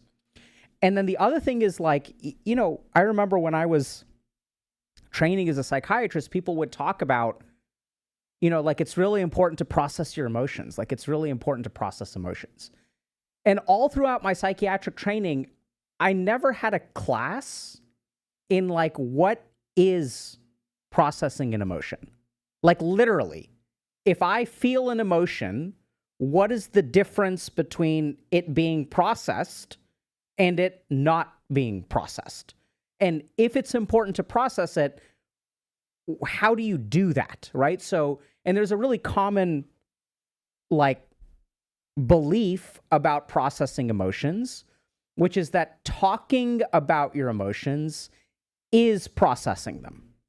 But that's not technically true. And I've noticed that especially for men, simply talking about your emotions, and I've had plenty of patients who will come in and be like, or not even come in, but they'll ask me, right? So when I have friends who are like, oh, you know, I'm struggling with this thing, I'm going through a divorce, and I'll be like, you should go see a therapist. And they're like, I don't understand how talking about my problems will actually help me. And my favorite example of this is when I sort of learned this, is when I was a third-year resident, I had a patient. And the patient I was learning how to do psychotherapy, okay? So I'd maybe done, I want to say, about 200 hours of psychotherapy at that point, which is not very much. So I'd had 5 patients, and I'd worked with them for about a year. And so in your third year of training, you get like a big influx of patients. I got 40 new patients. I was seeing them every week for psychotherapy. So I was really learning psychotherapy. And this guy would come in and he was depressed. So he would come in every week and he would talk about why he was depressed. He'd be like, you know, oh, this thing happened at work, and like, I got written up because I snapped at my coworkers. My coworkers say I'm like hard to be around, and that's why I'm depressed. And I'd be like, oh man, that must be hard for you. How does that make you feel? Like, I would say those two fucking things over and over and over again. How does that make you feel? And that must be hard for you. And then next week he comes in and he's like, oh, I went on this date and this girl didn't seem too interested in me. He was in his 40s, by the way. And so that's why I'm depressed. And I'd be like, oh my God, that must be hard for you. How does that make you feel? And then he'd be like, oh yeah, like this time what happened is I went with my family for Christmas, and my sister was there and my brother-in-law was there, and they're super successful. And I'm kind of like not as successful. And it was at this huge mansion and everybody but me is rich. And that's why I'm depressed. And I'd be like, how does that make you feel? And that must be hard for you. So we did this for about 6 to 8 months. And then one day the guy comes in and I'm like, is this helping you? And he's like, what do you mean, is it helping me? Isn't this what we're supposed to do? Isn't therapy me coming in and talking to you about why I'm depressed? Like, isn't that what I'm supposed to do? And I was like, yeah, I mean, I guess that's what you're supposed to do. And then I was thinking to myself, like, I'm doing what I'm supposed to do. And I even responded to it. I was like, look, I think so. And I'm doing what I'm supposed to do. I sit here and I listen compassionately to you. And then I ask you how you feel. But I was like, is it helping? And he's like, I don't know. I was like, okay, look, you showed up here 6 months ago. Are you any better than you were 6 months ago? And he's like, well, not really. And I was like, so what the hell are we doing? And so it turns out that what we weren't really doing is processing emotions. Now, let's understand what that means, okay? So if you're a dude, chances are, and a lot of women fall into this category as well, your experience of emotion is as follows. So you're going through life and you have an emotion. And then, like, you feel something, right? So man feels sad. And then sadness there for a little bit. And then man do something, make sadness go away. And then it's done. And then tomorrow rolls around. Hopefully I don't feel sad. But if I do feel sad, maybe man do something like drink alcohol, man play video game, man go to gym, man just have emotions. And then our goal in life is to get rid of the emotion, right? When we feel bad, what are we supposed to do with it? We're supposed to make it go away, especially if it's a bad emotion. Even good emotions are things that we try to make go away, because if I feel like really, really in love, or if I feel an outpouring of love for my best friend who's also a dude, that is an emotion that I will run away from. If I feel like I'm falling in love, that can be scary and I'm running away from it. So for most men, emotions, like, they kind of arise and they sort of disappear after that. We try very hard to make them disappear. Now, the problem is that they don't actually disappear. Okay, that's the first problem. So if you look at studies on trauma and dissociation, what we discover is that just because you don't feel an emotion does not mean that the emotion is not active in your brain. This is super scary, okay? So if you're a dude and you feel a lot of a negative emotion, there's a really good chance that you will feel numb afterward, or you will try to make yourself feel numb. You'll drink alcohol, you'll play video games, you'll watch pornography, you'll even go to the gym and just start lifting iron, which is great. I love going to the gym for the sake of your mental health. It really does help, but that doesn't directly deal with the emotion in any way, right? We basically do stuff until our subjective experience of the emotion disappears. And frequently what we do is numbing. The problem is that when we numb our emotions, the part of our brain that is, if you guys want to see, actually, let me just show y'all. So this is a really cool paper. I want to know how this works. This is a cool paper called The Neurobiology of Emotional Regulation and Post-Traumatic Stress Disorder, Amygdala Downregulation via Real-Time fMRI Neurofeedback.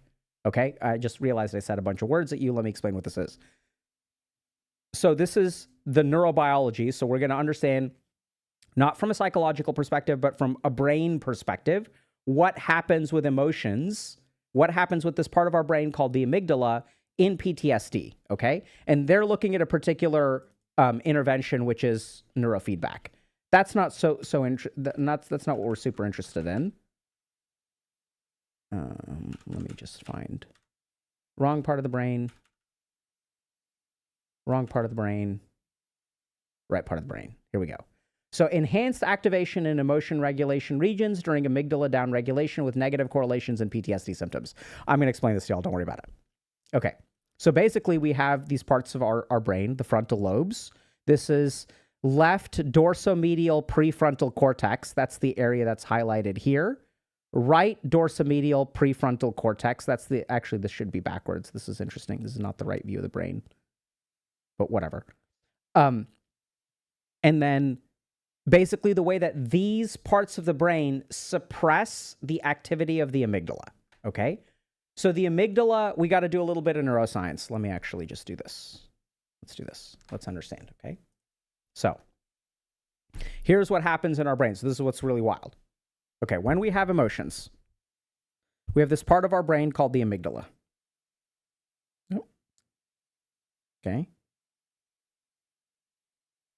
I will explain. This is where we feel fear, anxiety. This is our survival center of the brain. And then we also have this thing called the limbic system. Now, this is important to understand. Actually, it's not, but I'm going to explain it anyway because I like it. So, in our brain, we have two kinds of things. We have circuits, which is connections from different anatomical parts of the brain, different chunks of the brain that then connect to each other. So the amygdala will connect to a couple of other regions, and that forms the limbic system. The limbic system is our emotional circuit. Okay? So this is where we experience emotions. Now, here's why emotional processing is important. The amygdala and the limbic system are very, very close to this part of our brain called the hippocampus. The hippocampus is where we have learning and memory. Okay? So here's the problem. When we have an emotion, it's very tightly connected to our learning and memory. So if you look at the most powerful things that you learn from, emotions are at the top of the list. So I'll give you all a simple example. I don't know if you guys have ever been in a situation where you rage, you uninstall a video game and you're like, I'm never playing this video game again. I'm so angry. This video game is a waste of time. I'm uninstalling. Right? So you're engaging in a behavior. You've learned that this video game really messes you up, so you're never going to do it again. Or you have a negative interaction with someone on the internet or your ex or whatever, your parents, and you're like, I'm never going to do that again. Or you do something like you go to the gym, you have an embarrassing experience at the gym, you have a negative experience in your therapy intake, something hurts, and you vow to yourself, I'm never going to do it again. So our behavior is heavily shaped. And you can say that you learned, right? This is like, where is this motivation coming from? It's because you learned that this is a bad experience. You have a negative emotion, and so you learn a lot from your negative experiences. The really scary thing is when we numb our emotions, this circuit does not shut off. In fact, the opposite. When we numb our emotions, just because we have the dorsomedial prefrontal cortex that's going and suppressing this circuit is still active.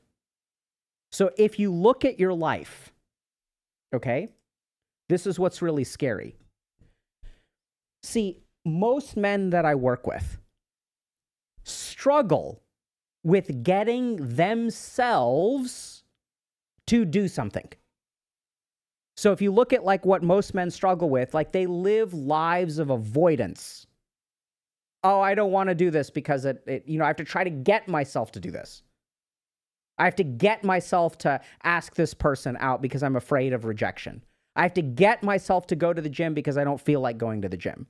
So this is why dudes are obsessed, right? So if you look at the podcast bro circuit, which I love, right? I don't think it's a bad thing. I think it's a good thing. Men are trying to help other dudes, okay? It's all about building habits and building willpower and like How do you, if I build habits, then it's easy, right? If I build willpower, then I can overcome my underlying tendencies. But here's the key thing that I want y'all to think about. Where did those tendencies come from in the first place? Why is it that my default programming is to behave in a particular way? Why is my default programming to play video games? Why is my default programming to avoid certain situations, avoid certain groups of people? So I think avoidance is huge here, right? So I need willpower to overcome this avoidance. And we get distracted by dopamine. We get distracted by addiction. Oh, it's all dopamine in the brain, dopamine in the brain. And sure, when we're talking about social media and video games, that's a huge part of it, okay? But the key thing to remember is that the programming that you have in your brain is most powerfully determined by your emotions. So we understand this in cases of something like PTSD, right? So what is PTSD? Let's understand this. So once let's say I get bitten by a dog, okay? What happens? So when I get bitten by a dog, my amygdala, my survival center, lights up, has a ton of blood flow there. I feel an immense amount of fear and anxiety. And what happens the next time I see a dog? How have I been programmed? The next time I see a dog, I feel fear. The fear reactivates. I'm not even being bitten. It is simply the exposure, me seeing a dog or even hearing a dog bark or smelling a dog. I walk over to my friend's place and I see that there's a bowl of dog food. And then suddenly my heart rate my heart is pounding. I'm like, oh my God, I start sweating. I start getting scared. Like, what the fuck? Am I afraid of bowls of dog food now?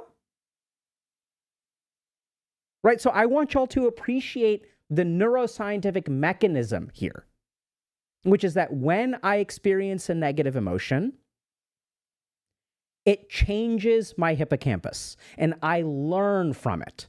So the basic problem that most men have is that since we are numbing ourselves from our emotions are programming us in ways that are maladaptive.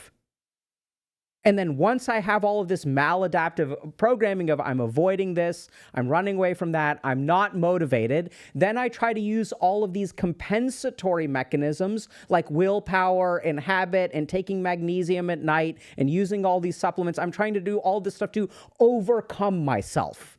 So here's what I found as a psychiatrist. That is so hard. I've told you guys, I am lazy. I'm still lazy. I've always been lazy. I will always be lazy.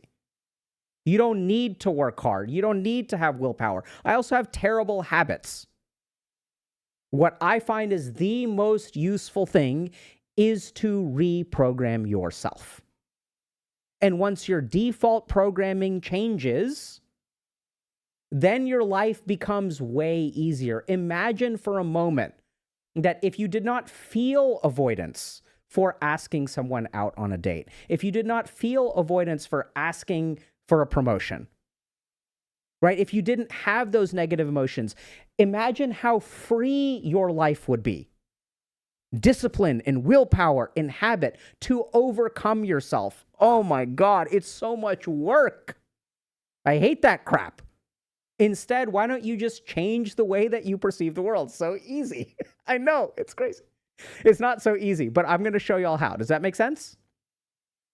Okay? So, this is the key thing. So let's understand, okay? So when we experience a lot of negative emotion, it communicates with our hippocampus, and it creates learnings. We come up with certain conclusions. And this is where, if you look at people who are kind of red-pilled or black-pilled or incels or whatever, I'm just using those examples because they're philosophies and ideologies that hopefully here on the internet we're familiar with. I'm not saying they're right or wrong or whatever. I'm just saying like these people think in a particular way. And usually what I see, the number one thing that I see in people, in dudes who are red-pilled, is actually a history of a traumatic experience with women. That's the number one thing that makes people red-pilled. They have a negative emotional experience, which then they learn from. It's almost like a form of PTSD. It's not PTSD, but it uses the same trauma architecture. Negative experience followed by learning, followed by those learnings will then shape our behavior. So there are a couple of things that we have to understand. Emotional processing is when those emotions arise, we are not going to let them, without our knowledge, program us. That is literally what emotional processing is. It is when that emotion arises, we are going to metabolize that emotion and intentionally figured out how we're coding our brain. And the reason that this becomes so important for men is because we're not taught how to emotionally process. And since we're not taught how to emotionally process, we do not know how to program ourselves.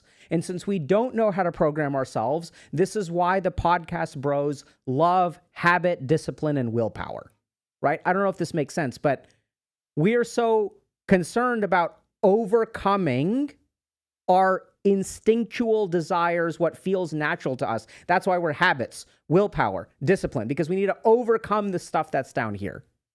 And why is that so important for men, right? Why are we the ones that are obsessed with this? Because if you know how to emotionally process, you don't need willpower, or, I mean, you still do on some level, but like you need a lot less of it, right? So if I can alter the way that my emotional experiences program my brain, my need for willpower to overcome that programming goes way down. And that's what we want to teach y'all today. Okay? So, let me just make sure I'm not forgetting anything. Okay.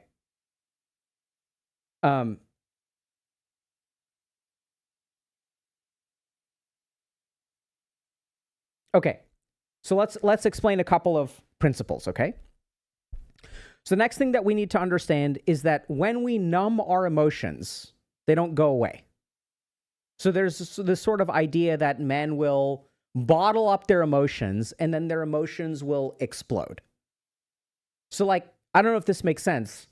From like a physics perspective, right? There has to be some mechanism for that. So this idea of bottling up and like increasing the pressure inside you, there must be some scientific quantifiable mechanism that explains this. So generally speaking, what happens when we experience a large amount of emotion and we numb it, it goes dormant. It does not disappear, right? And that's how we can bottle things up and eventually explode, because that presumes that, okay, I have 10 units of emotion down here, and then I numb it, and then like, man, feel emotion, man, drink alcohol, man, be hungover the next day. But then the next day that my ex texts me and is like, hey, I was wondering if you wanted to hang out sometime. And then all this rage arises, right? So then what happens is I have 10 units of emotion down here, and the next day I get 10 units of anger, and then it starts piling up. So even though I feel angry now, and then the anger goes away, like let's say 15 minutes later, 30 minutes later, the anger is gone. It's not really gone. It is dormant. And so the next day rolls around, I add more to it, I add more to it, and I add more to it. And this is how men sort of, their experiences seem to be like, I'm kind of like accruing too much emotion. I have certain coping mechanisms that I'm trying to keep it intact, but I'm sort of losing this war. Even though on any given day I am winning the battle, over time I'm losing the war with my emotions. So it starts out that I used to be an 18-year-old kid and I was happy in life, and then this happened in college, and then life became a little bit harder, and then I got a little bit depressed, and I pushed through, I powered through, I got myself out of bed, I continued working hard, I went to my internship, and then I graduated from college, and then I started working, and then I got a little bit more depressed, and things became a little bit more harder, but then I started doing this, and then I started doing this, and the emotions just kind of pile up. And this is what's really insane, is that people will look at, like, you know, privileged, successful men who are suicidal, and they'll ask, well, how on earth can you be suicidal? You're a privileged man. You have so much going for you. You're successful. You have money. You know, society, it's a patriarchy, so you're like, good for you. And then this guy is suicidal. And that's because he's been accruing these emotions. And we're really good at suppressing them. We're really good at coping with them. We're really good at just shoving them way down and performing. So emotions pile up unless they are processed. Okay? Second thing to understand, emotions are sources of information and emotions are sources of motivation. This is fundamentally why we have evolved emotions, right? So I want y'all to think about this for a second, appreciate this. There's a good chance that even things like Komodo dragons will experience fear and anxiety, right? Animals have amygdalas too. It's the survival center of the brain. These are really primitive emotions that exist for a reason. And so one of the key things I want y'all to think about it for a moment, right? So if I'm like, let's say I'm a antelope and I'm a newborn antelope and I go over to a watering hole and I start to drink water. And then a crocodile leaps out of the water, doesn't leap, it swims to the surface. Its mouth opens up, it jumps back. Thankfully, I have instincts. So I jump back. Crocodile misses. And then I want you to imagine what happens in the antelope's brain. The antelope feels a huge amount of fear. Amygdala goes over to the hippocampus and is like, hey, we got to learn our lesson. And then in this case, in the case of the antelope has no reason to emotionally process because it wants that fear to have that learning. There's no like maladaptive, complex social society where people make fun of the antelope because it's wearing these shoes instead of those shoes, or it got its hair cut in a particular way, or it has a silly mustache. There's none of that exists in the antelope society. So for the antelope, the amygdala causing it to learn is fantastic. In our complex society, things become a little bit trickier, not a little bit trickier, a lot trickier. So we have to understand one really important thing, and this is going to help us process emotions, is we have to understand that emotions are very quick ways of getting information. So our brain processes a ton of information that we are not aware of. Our brain is doing all kinds of calculations all the time that we're not consciously aware of. That's how the brain knows to remind you of things. So it's like you're sitting there and you're like driving home from work and you're like, oh crap, I had to get milk. If you think about how is that possible? You forgot to get milk, and then somehow your brain is reminding you, oh, you need to get milk. So your brain is processing a ton of information. So my favorite example of this is like when we sometimes I'll give you all an example. So I've recently started getting, this is not my favorite example. This is just the one that's more relevant. So, now when I walk around, I get recognized on the street. So there's this very specific thing, and you fuckers know who you are. They'll kind of see me on the street. They'll be like, wait, is that Dr. K? And so here's what happens. People will look at me. This is what it's like. The people like look up and then they look away and then they do a double take like this. And then they look away. And then if they're with a group of people, the next thing that happens is they pull out their phones and they'll like show each other. So when I see this sequence of the look away, and then the look back, and then the look away, because people are really respectful. We have an amazing community. Y'all are really nice and stuff. With my kids and stuff, y'all won't bother me, and I totally get it. But I know, I can tell. So my brain is processing this information. Right? We're processing a lot of information, and it will make us feel certain ways. So anytime, the first step to processing an emotion is when you feel an emotion, instead of just reacting to it, trying to overcome it, trying to numb it, ask yourself one question, which is, what is this emotion trying to tell me? So I had a patient once who was on the verge of a breakup. So in a relationship, not the healthiest. Their significant other had started maybe texting like other dudes, messaging guys. Some dude had slid into her Instagram DMs, and he like wasn't quite sure, so he started to have all these negative emotions about it. And so then his experience of it was like, I have to overcome these emotions. Like, let me stop being a pussy. I need to stop being a pussy. And like, So he tried to push him down. But those emotions are telling you something.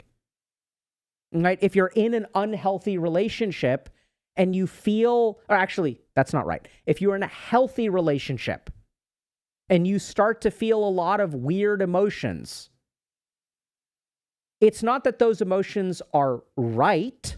It's that those emotions are trying to tell you something. It is a primitive source of information. It is not truth by any means, but it is some source of information. So when you feel that emotion, you should ask yourself, what is this emotion trying to tell me? The second thing that emotions are really good at is motivation. So usually emotions will get us to do stuff. If I'm angry at my teammate for feeding in the game, I am motivated to tell them to uninstall the game, and then I'm going to disconnect myself. Right? They create motivation. If I am afraid of looking like an idiot, it will motivate me to stay at home. If I am afraid of rejection, it will motivate me to not ask someone out on a date, not ask someone to hang out, whatever. So they're powerful sources of motivation. Now, here's the big mistake that people make. The problem with emotions is that they're not analytical. They're not intelligent. They don't use the reasoning parts of our brain. They just come up with certain ideas, and that's what we're going to do. So if you look at a really good example of this is if you look at adrenaline, which is not an emotion, it's a hormone, right? Released by the adrenal cortices, triggered by things like anger, fear, and anxiety, also lust, excitement. It alters our brain chemistry and causes us to think in black and white terms. So when you get angry at someone, you're not doing a sophisticated philosophical analysis. You jump to a conclusion. And so what most people experience, I don't know if this makes sense, is when you have an emotion, you feel like doing something.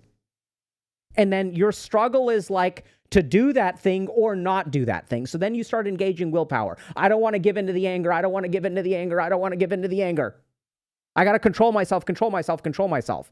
This is the wrong thing to do. I feel angry. So anytime we have an emotion, there is usually one thing that our brain wants us to do. And then we struggle with that. Instead, the right way to process an emotion is to ask yourself this first question. Okay, what is this emotion trying to tell me? And secondly, what is this emotion trying to get me to do?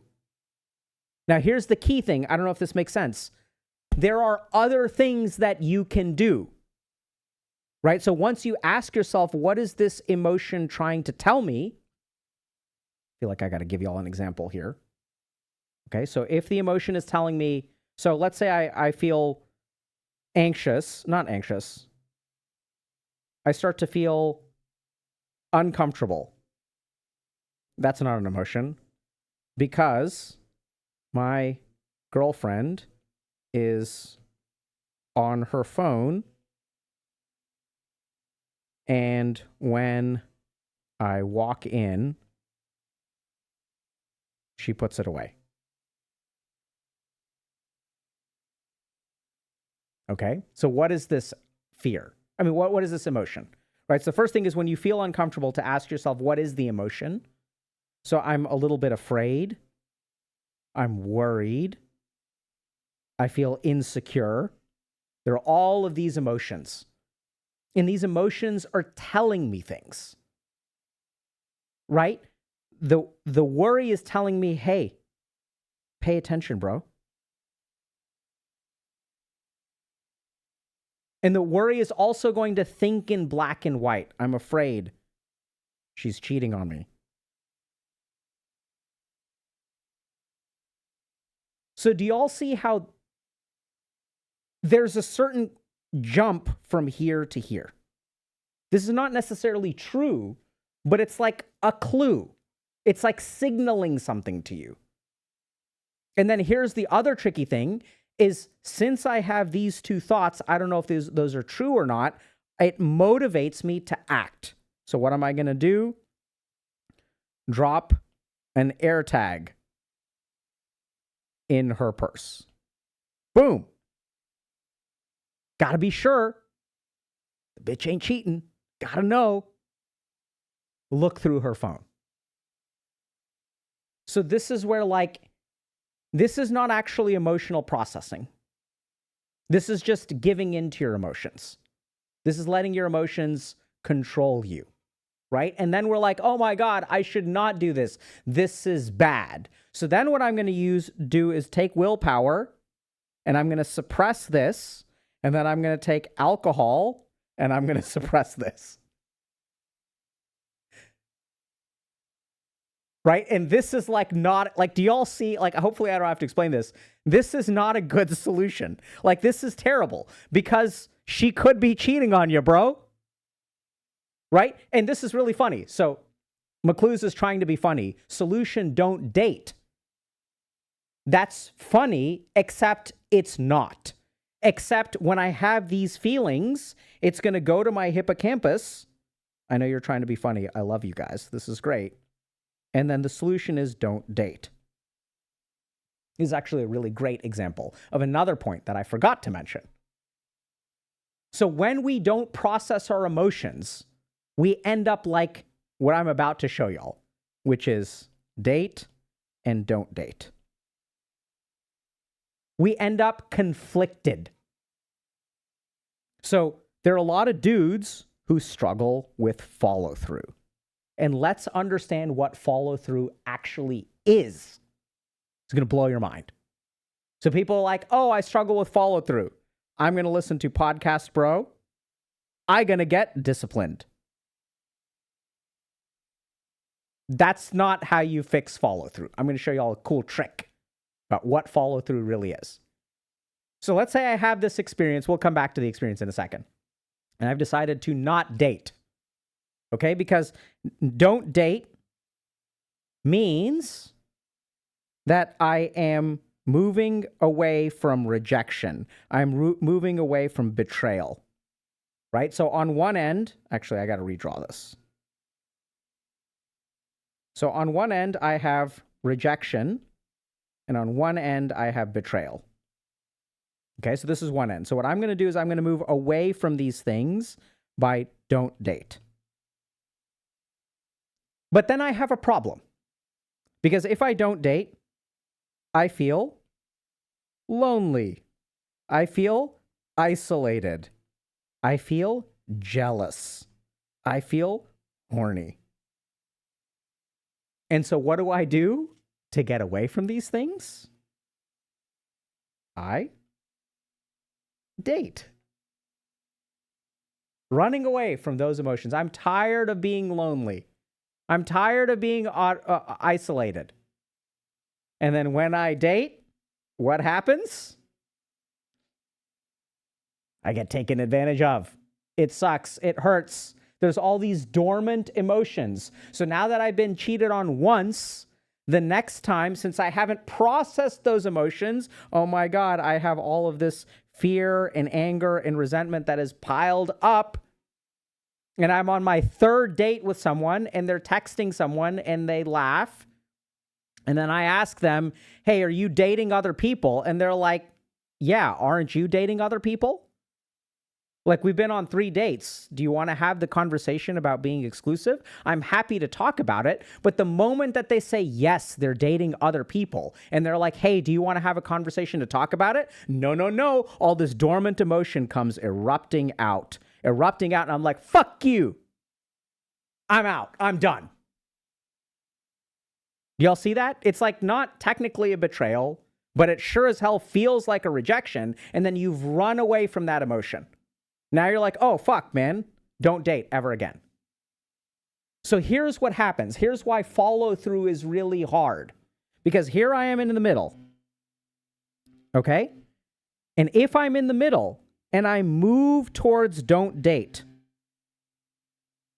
then isolation arises. This negative emotion arises. So the more that I move in one direction, the more the isolation goes up. So then instead of sticking with it, because then I feel more isolated and more lonely, I'm going to move this way towards date. And the more I move in this direction, rejection, fear, betrayal arises. So now these go up. And so then I go over here. So following through doesn't work. The reason we don't follow through is because as we move in a direction, our emotional pain actually increases. So we run away from that because that's what you're supposed to do. It's not like it's common sense, right? This isn't dumb or stupid or any weakness or low willpower. If there's betrayal, rejection, and fear in a particular direction, we're going to move away from that direction. And if there's isolation and loneliness in a particular direction, we're going to move away from that direction. Right? And the problem here is that we're not processing emotions. We're not managing those emotions in the right way. And so if you struggle with follow through, if you struggle with motivation, if you struggle with I don't know what else, right? All kinds of stuff. Here's the key thing. It's not, if you struggle with follow through, if you struggle with overcoming your programming, emotional processing is the answer. So let's talk about what emotional processing is. So remember that when we feel emotion, man, feel emotion. Man, no like emotion. Feeling hurt, bad. No like feel bad. So we numb. And when we numb it, it piles up. And then something else happens and we pile it up. Something else happens and we pile it up. The time that I felt this the most is when I was failing out of college playing video games. I would have more shame. I was like failing one class and I was like, well, fuck it. If I'm failing one class, that's the first F. I feel ashamed. How did I manage that shame? By playing more video games, by skipping more classes. I'm going to ignore all the classes I'm failing in. I don't know if you guys have ever done this, but one of the most liberating things to do is to fail the first time, because now that you fucked up, you might as well fuck up more. Right? So it's so interesting, but so many of my patients, when they relapse, so this is back when I was doing a bunch of addiction psychiatry, okay? So I noticed something interesting, which is that when my patients relapsed, they would go on a bender. So it's not that they would like, oh my God, I screwed up for one day. I got drunk, I'm hungover the next day, I started drinking on Friday, I'd been sober for 181 days and I started drinking, and then I woke up on Saturday and I was hungover. Dr. K, I'm going to call you. Hey, I'm sorry I relapsed. I need help. Can you please help me?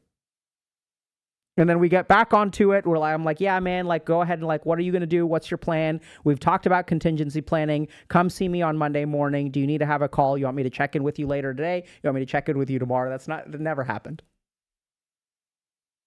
And I'd ask him about it, right? So I'd start to talk to my patients and I was like, I kind of ask him, you can't ask it in this way because it sounds so blaming. Why didn't you call me? But I was like, bro, if you notice that every time you relapse, you go on a bender. And when we really got into it, right, so we've got a strong therapeutic relation, I'm like, what's going on there? It's like, well, I fucked up, so I might as well have a good time. It's like, yeah, like, let's go, son. Let's go hard. I'm going to be sober at some point anyway. I'm going to have to talk to Dr. K, so I might as well fucking enjoy myself this weekend and go hard, son. I fucked it up, so I might as well enjoy it before Monday morning. That's the truth of it. It's insane. You guys know what I mean? When you screw up, yeah, it's fun being a degenerate. It is so fun being a degenerate. We do not talk about that enough. Okay? Anyway, I don't know what that has to do with emotional processing, but it came up. It's related to this picture in some way. Okay? This is why we pile up negative. Yeah, like, let's go hard. And when we go hard, they pile up. I guess that's what it's about. So it piles up and piles up and piles up. So now the question is, how do we prevent it from piling up? And the answer is emotional processing. Emotional processing is what allows us to experience emotions without letting them pile up. And remember that as these things pile up, this is creating learning. This is creating programming. Right? And this learning and programming is then going to be what we have to overcome with willpower later. So this is the cycle. How do you make your life easy? So my goal as a psychiatrist for myself and for my patients is not to make them happy, not to make them successful, not to do any of that stuff. It's to make their life easy. It's to make their life free. It is to make their life unburdened. It doesn't have to be so hard. That's why I learn things the way that I learn them. I want to understand all of these mechanisms so that I can know how it works. And if I can teach people how it works, their life can be easy because you know what's going on under the hood. So how do you do that? Emotional processing. Step number 1, what is emotion? trying to tell you? And acknowledge that. So notice what's happening. You're paying attention to the emotion. You're leaning into it. You're engaging with it. You are not numbing it. You're not adding it over here. You're actually telling it, hey, come out. Come out of there. Let it out. Like, let's see. Like, what is it, boy? What is it, Timmy? Is Timmy stuck in the well? What is it, Lassie? Is Timmy stuck in the well? What is it, Lassie? Why are you barking? Talk to it. Let it out. What is this emotion telling me? What is it that I'm afraid of? What is this that I'm feeling? I feel uncomfortable. Why do I feel uncomfortable? What is this discomfort telling me? Really important. Very vital information that your brain, millions of years of evolution, have evolved to give you this sixth sense. Do you guys understand how awesome emotions are? They're like fucking being psychic. It is that you can make all of these cognitive, analytical calculations, or you can have some psychic part of your brain that's like, hey, bro, these people are not to be trusted. And they're like, yeah, hey, you should come. We have this awesome thing. You can come to our hotel for a weekend. We'll pay for your flights. We'll pay, and we've got this. All you have to do is sit through this one presentation. Everything is going to be free. It's going to be comped. We're going to give you the best room. It's all free. All you got to do is sit through these presentations while you're here. And it's like, wow, analytically, that's amazing. Oh my God, we get a free stay at this luxury hotel? What is it telling you? And then you have this psychic in this back part of your brain, in the amygdala, deep in your brain, that's like, no, do not trust Alok. There is a trick. Right? So listen to it. Second thing, what is it motivating me to do? Okay? And as you ask yourself, it's not, and this is the mistake that a lot of people make, is that they try to just overcome or give into the emotion. So I'll give you all an example. So I had a patient who had a relationship that was on the verge of a breakup. I mentioned a little bit earlier. So they came to me and they're like, Dr. K, I don't know if I should break up with her or not. Right? It's like, I don't know if I should give in or do I not give in? Do I give in or do I not give in? It's like binary. It's black or white thinking. That's what adrenaline does. That's what the amygdala does. But the whole point is that life is shades of gray. There are all kinds of options. It's not do or don't do. There's all kinds of stuff in the middle. So ends up, they end up breaking up with their ex. I mean, they end up breaking up with their girlfriend. Girlfriend then texts them about 2 weeks later and they're like, hey, I've really been thinking a lot about it. I'm so sorry. You know, like, I'm so sorry, like, please take me back. We had something really great. Like, so that they come back and they're, you know, they feel, they're texting and they're like, I'm so sorry for that I hurt you and you deserve better and I've really grown and like, give us another chance. We had so much, you had so many great times and there's like, you know, a lot of potential for our relationship. And then this poor guy is conflicted, right? We talked about this. So now there's all kinds of emotions. There's like love. And then there's anger. There's like betrayal. And then there's like security. So this poor fucking guy is like ping-ponging between these two. Should I do it? Should I not do it? Should I do it? Should I not do it? Right? So we're like, okay, what are all of these emotions telling you? What is the love telling you? What is the security telling you? Love is telling me that, hey, there was something really good here. The anger is telling me like, hey, this person has some really toxic habits. The feeling of betrayal is telling me that this person doesn't really care about me. It's giving me all of this information. So they decided to give it another shot. Okay? But instead of just saying yes, we sit down and we work through all of these emotions. And we figure out what this person is feeling. And it wasn't just taking them back. It was like a high EQ version of taking them back. It was articulating a lot of stuff. It was like, look, the stuff that you did was very hurtful to me. Here is what I value our relationship for reasons A, B, and C. Here are the things that I do not like. And I'm happy to give this a shot. But if these things that my negative emotions are worried about, if these things don't get better, because it's giving you a lot of information, right? If these things don't get better, then I'm not interested. We're not going back to where we were. We're actually starting over. This is a new relationship. There's been a certain amount of hurt and betrayal.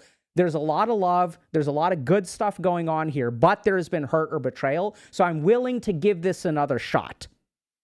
But here are my concerns. It's not conditions.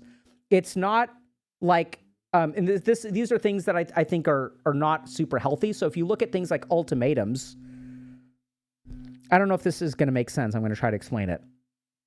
Ultimatums are usually the result of emotions gone wild. So when my emotions are out of control and I feel betrayed and afraid, I'm going to be like, you do this or else. That's not actually emotional processing. That's the emotions running the show. That is the emotions creating black and white thinking and dictating a particular course of action. And that's the beauty of emotional processing, is that we don't have to go down that course of action. We can use the information that emotions give us, and we can lay out a more nuanced, a more logical, a healthier course of action, which is these are the things that I'm expecting from you. These are the things that I'm willing to do. So it's not take me back, yes. Right? Because that is a huge mistake. Will you take me back? Will you give it another chance? And most human beings are like, I don't know if I should say no, or I don't know if I should say yes. Both are wrong. It is yes, but. It is no, because. It's not just saying no and fuck them. Because even if you just say no, there's going to be some emotion there, right? So you want to think through that. You want to feel those emotions. You want to understand what they're telling you and what they're motivating you to do. So he sort of added all this stuff to it. So he's like, look, this is the way that I feel. We can't pick up back where we were. I'm willing to give it another shot because of this, this, and this. 2 weeks go by. So first week, she's on her best behavior.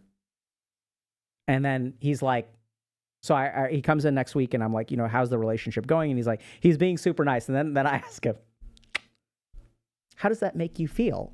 And he's like, it doesn't make me feel good. And this is where, I don't know if this makes sense, but if y'all have taken back an ex and you really shouldn't have, and they're being extra nice, there's this voice in the back of your head that's like, hey, this feels fake. This feels forced. But now you've said yes, not a conditional yes, not a yes, but. And so then now you're conflicted between guilt because you said yes and you want to give it a shot, and this warning sign that you have in the back of your head, and you're ping-ponging again. Not emotional processing. So we're listening to that voice. Week 2 rolls around. She starts engaging in some of these bad behaviors that are a little bit disrespectful. So he just fucking breaks it off. There's no conflict. He feels assured of himself. And he's like, hey, you know what? I don't think this is a good idea. She gets really upset, and he is fucking steel, son. She starts to cry. He actually doesn't even feel guilty because he felt that guilt. He worked through it. He starts to feel the guilt a little bit, and he's like, what is it? Oh, this is a dormant guilt. This is a guilt from the past. This relationship is not good for me. And then he has follow through because he's worked with his emotions. They're no longer enemies. Even the anxiety when it comes up is not a problem. He's not trying to numb it. He's like, oh, the anxiety is telling me something. So the fucking coolest thing is when you do this, this is the fun part. This is the really cool part. The hippocampus, the learning. So he is absolutely learning from this experience. But instead of that learning being automatic, instead of that learning being subconscious, instead of that learning being the result of the amygdala, which he is numbing, but is just over here doing its own thing, creating whatever learnings it wants, inducing some degree of PTSD that is going to cause this guy problems down in the future. He has worked with these emotions. He has felt these things, and he is learning self-respect. He is learning how to trust his emotions. He's learning how to say, you know what? And it's not even, she's like, oh, please take me back. Give me another chance. And he's like, we had something great. And he's like, you know what? I don't want to. I'm not interested in a relationship with you. I'm not saying you're good. I'm not saying you're bad. Look, you're going through your shit. I'm going through my shit. I'm just not interested in a relationship with you. Those are the words that he used. And that's why I remember the story. I was like, fuck yeah, man. Right? So he's centered. The follow through becomes easy. It's just, I'm not interested in a relationship with you. It's not that you're good. It's not that you're bad. And she's like, oh my God, give us another chance. And it's like, no, I mean, there's no guilt there. So all of those stored emotions have been worked through. They've been acknowledged. They've been accepted. And honestly, it's not that simple. It's a little more complicated. But the real crux of it is if you numb it, it goes dormant, it piles up, and it programs you. So bringing it to the surface, engaging it, asking it what it's trying to tell you, understanding what it's trying to motivate you to do. And it's not about listening to that solution, right? So let emotions clue you into the problem. And once you understand what the problem is, use the higher order functions of our brain, our cerebral cortices, our analytical reasoning, to come up with alternative answers to that problem. And those are the problems that those are the solutions that you should use, right? Not the default solution, not the instinctive solution, not the emotional solution. And the cool thing is that as you acknowledge these emotions, as you make them become undormant, then these are like your dogs, right? Like, oh my God, is Timmy stuck in the well? And then as his ex starts to create all kinds of problems, she starts crying, she starts texting his friends, like he is fucking solid. Then the anger comes out, right? But then he's got a good relationship. So it's like, let the anger come. Let this dog protect me. Anger's not a bad thing. And then since he's worked through it, it doesn't go too far. And he's like, hey, this is completely out of line. So he sends a text to all of his friends. He's like, hey, thank you guys very much for, being concerned about me and stuff like this and sort of saying we had something great together. Truth is, she cheated on me. And I haven't really said that, but that's the reason that I'm not interested in a relationship with her. Then she gets pissed at him because, he said he sort of spilled the beans and she's like, you're ruining this. And he's like, look, you know what? I'm just not interested in a relationship with you. You mentioned this crap and you brought these people in. That's the end of it. And then he doesn't walk out of that scarred. If anything, he walks out of that more centered, more aware of what he wants, more like now he knows what he's looking for. Right? So I think this is the most fundamental skill that most men need to learn. And a lot of women can benefit from more explicit emotional processing. It's just the way that we're socialized, we're taught to numb these emotions. And once we numb them, they start to run haywire in our brain and create all kinds of weird ideas and views and stuff like that. We don't need any of that. Make sense? So, practical tips, please, on how to work out emotions. These are the two things. There is more to it, but this is the way to start. Okay? If you guys want, I was thinking maybe I'll do this. I'll show you all something real quick.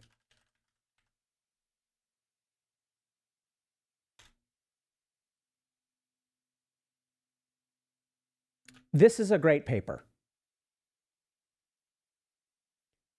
So this is a paper called Emotional Processing Theory and Update. Theoretical conceptualizations of pathological anxiety. So this is a long paper, y'all. Oh, whoops. Oh, hold on.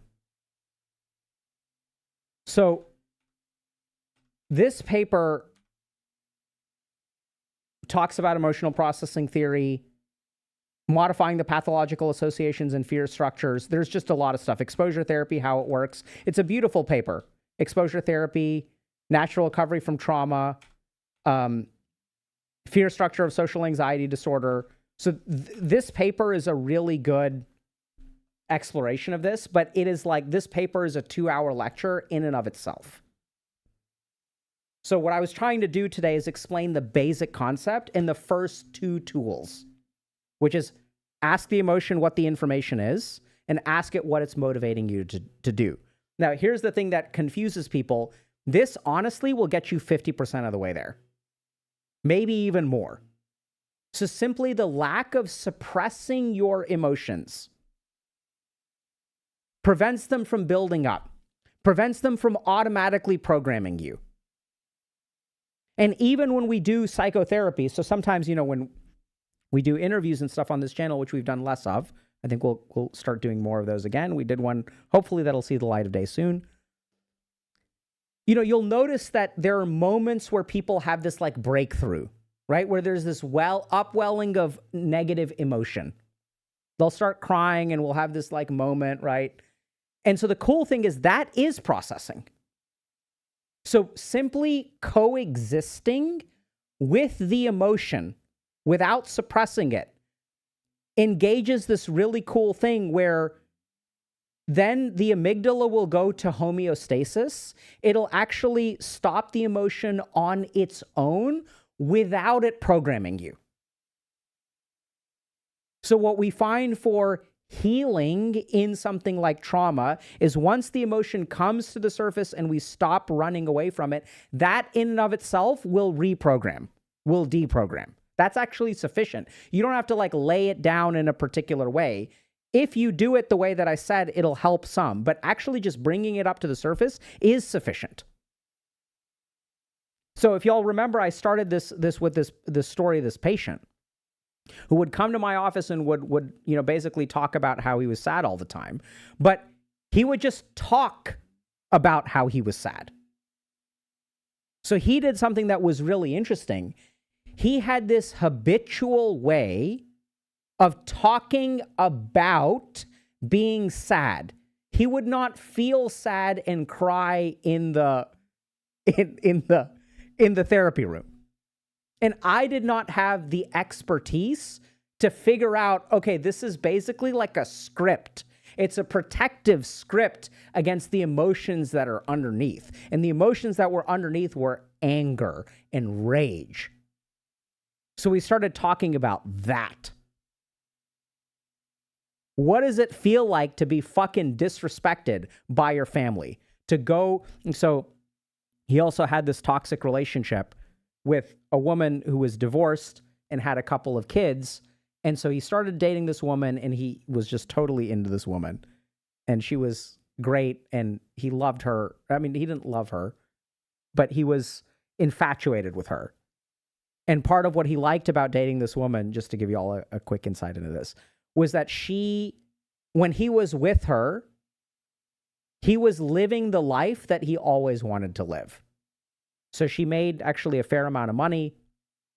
They would go eat at nice restaurants. They would go stay in hotels. She had 3 kids and he would hang out with their kids. He started forming a relationship with her kids in a very positive way. He always wanted kids. And so on Christmas Day, he goes to her house to drop off gifts for all 3 of her kids. It's snowing. This is in Boston. Goes to her house to drop off gifts. She opens the door. He says, "Hey, I brought gifts for your kids." She takes the gifts. One of the kids sees him and runs out and gives him a hug. And she's like excited that he's here. So this woman that he's dating gives the gifts to her daughter and says, "Can you go put them under the tree?" And when the daughter goes to put them under the tree, she says, "Thanks for coming," and closes the fucking door in his face. That's what we talk about in therapy. The anger and rage of the guy was literally left out in the cold. Drives 45 minutes to her house to drop off kids, doesn't even get invited in. And that's the way that she treated him. But man, when she was with him, it was great. And anyway, that was also where I learned that the most toxic relationships are toxic not because they're bad. The most toxic relationships are 100% perfect 50% of the time. And that's why people stay in toxic relationships, because you never know which one you're going to get. And everything that he wants is on the other side of that door. And half of the days she invites him in, and half of the days she doesn't. So the psychotherapy and the breakthrough is not about sadness, not about depression, it's all about anger, which thankfully Sigmund Freud taught us many years ago when he said, depression is anger turned against the self.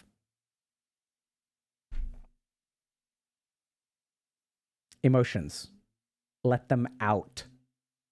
Ask yourself, what is this trying to tell me? What is it trying to get me to do? Man, I love being a psychiatrist. This is fucking awesome. I love this stuff. Oh, Man, people's stories are amazing, dude. Life is so brutal, but like,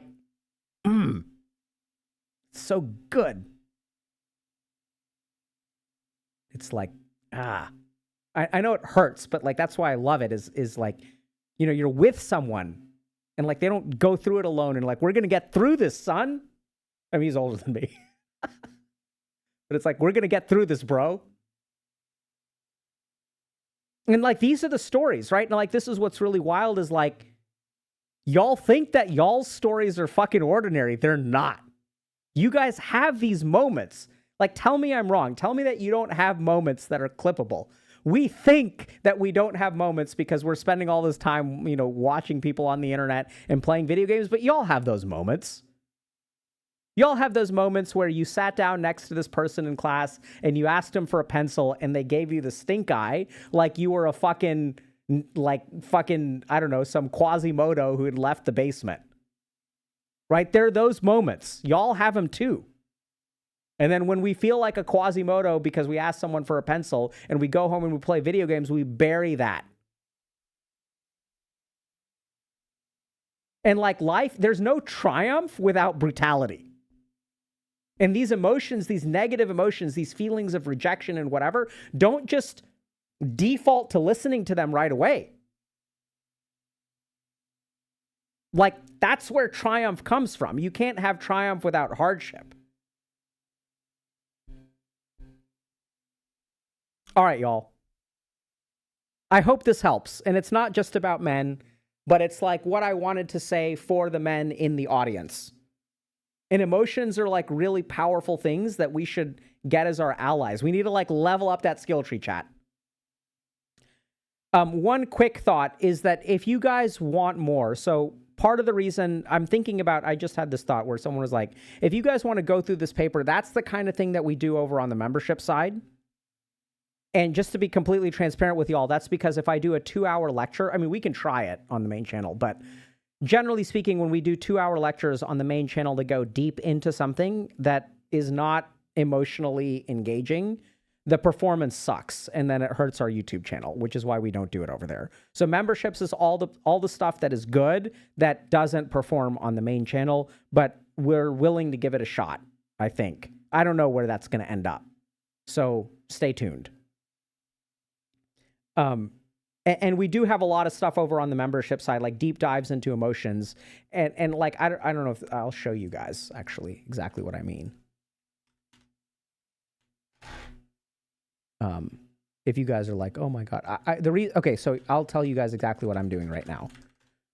When I say, so I have conflicting emotions right now. One is that I want to do this on the main channel, but there's a part of me that's like, I'm tired of having the main channel not performing well.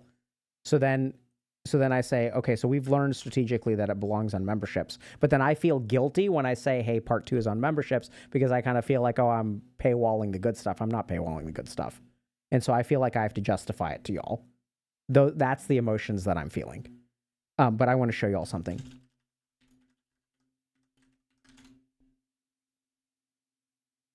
So when we do content on emotions on the main channel, this is the performance.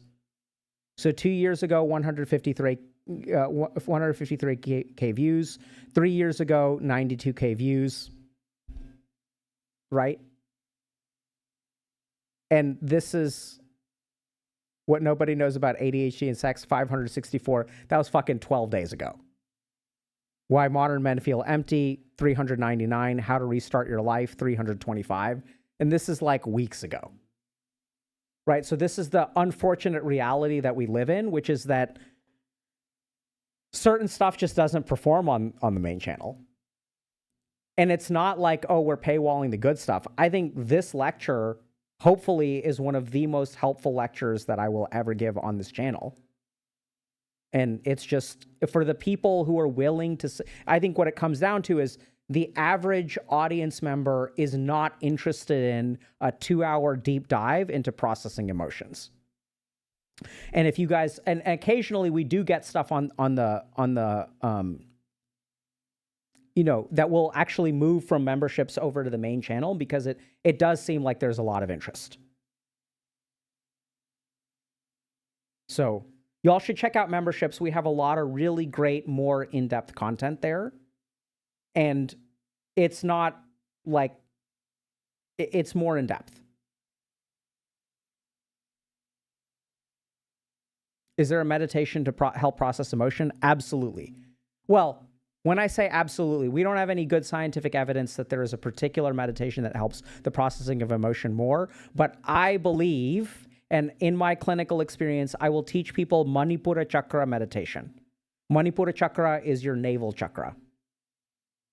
So when we do things like when you breathe and you breathe into your belly and you exhale, you do an abdominal breath and you breathe out, that's the most basic form of Manipura Chakra meditation. But you basically want to do navel chakra meditations.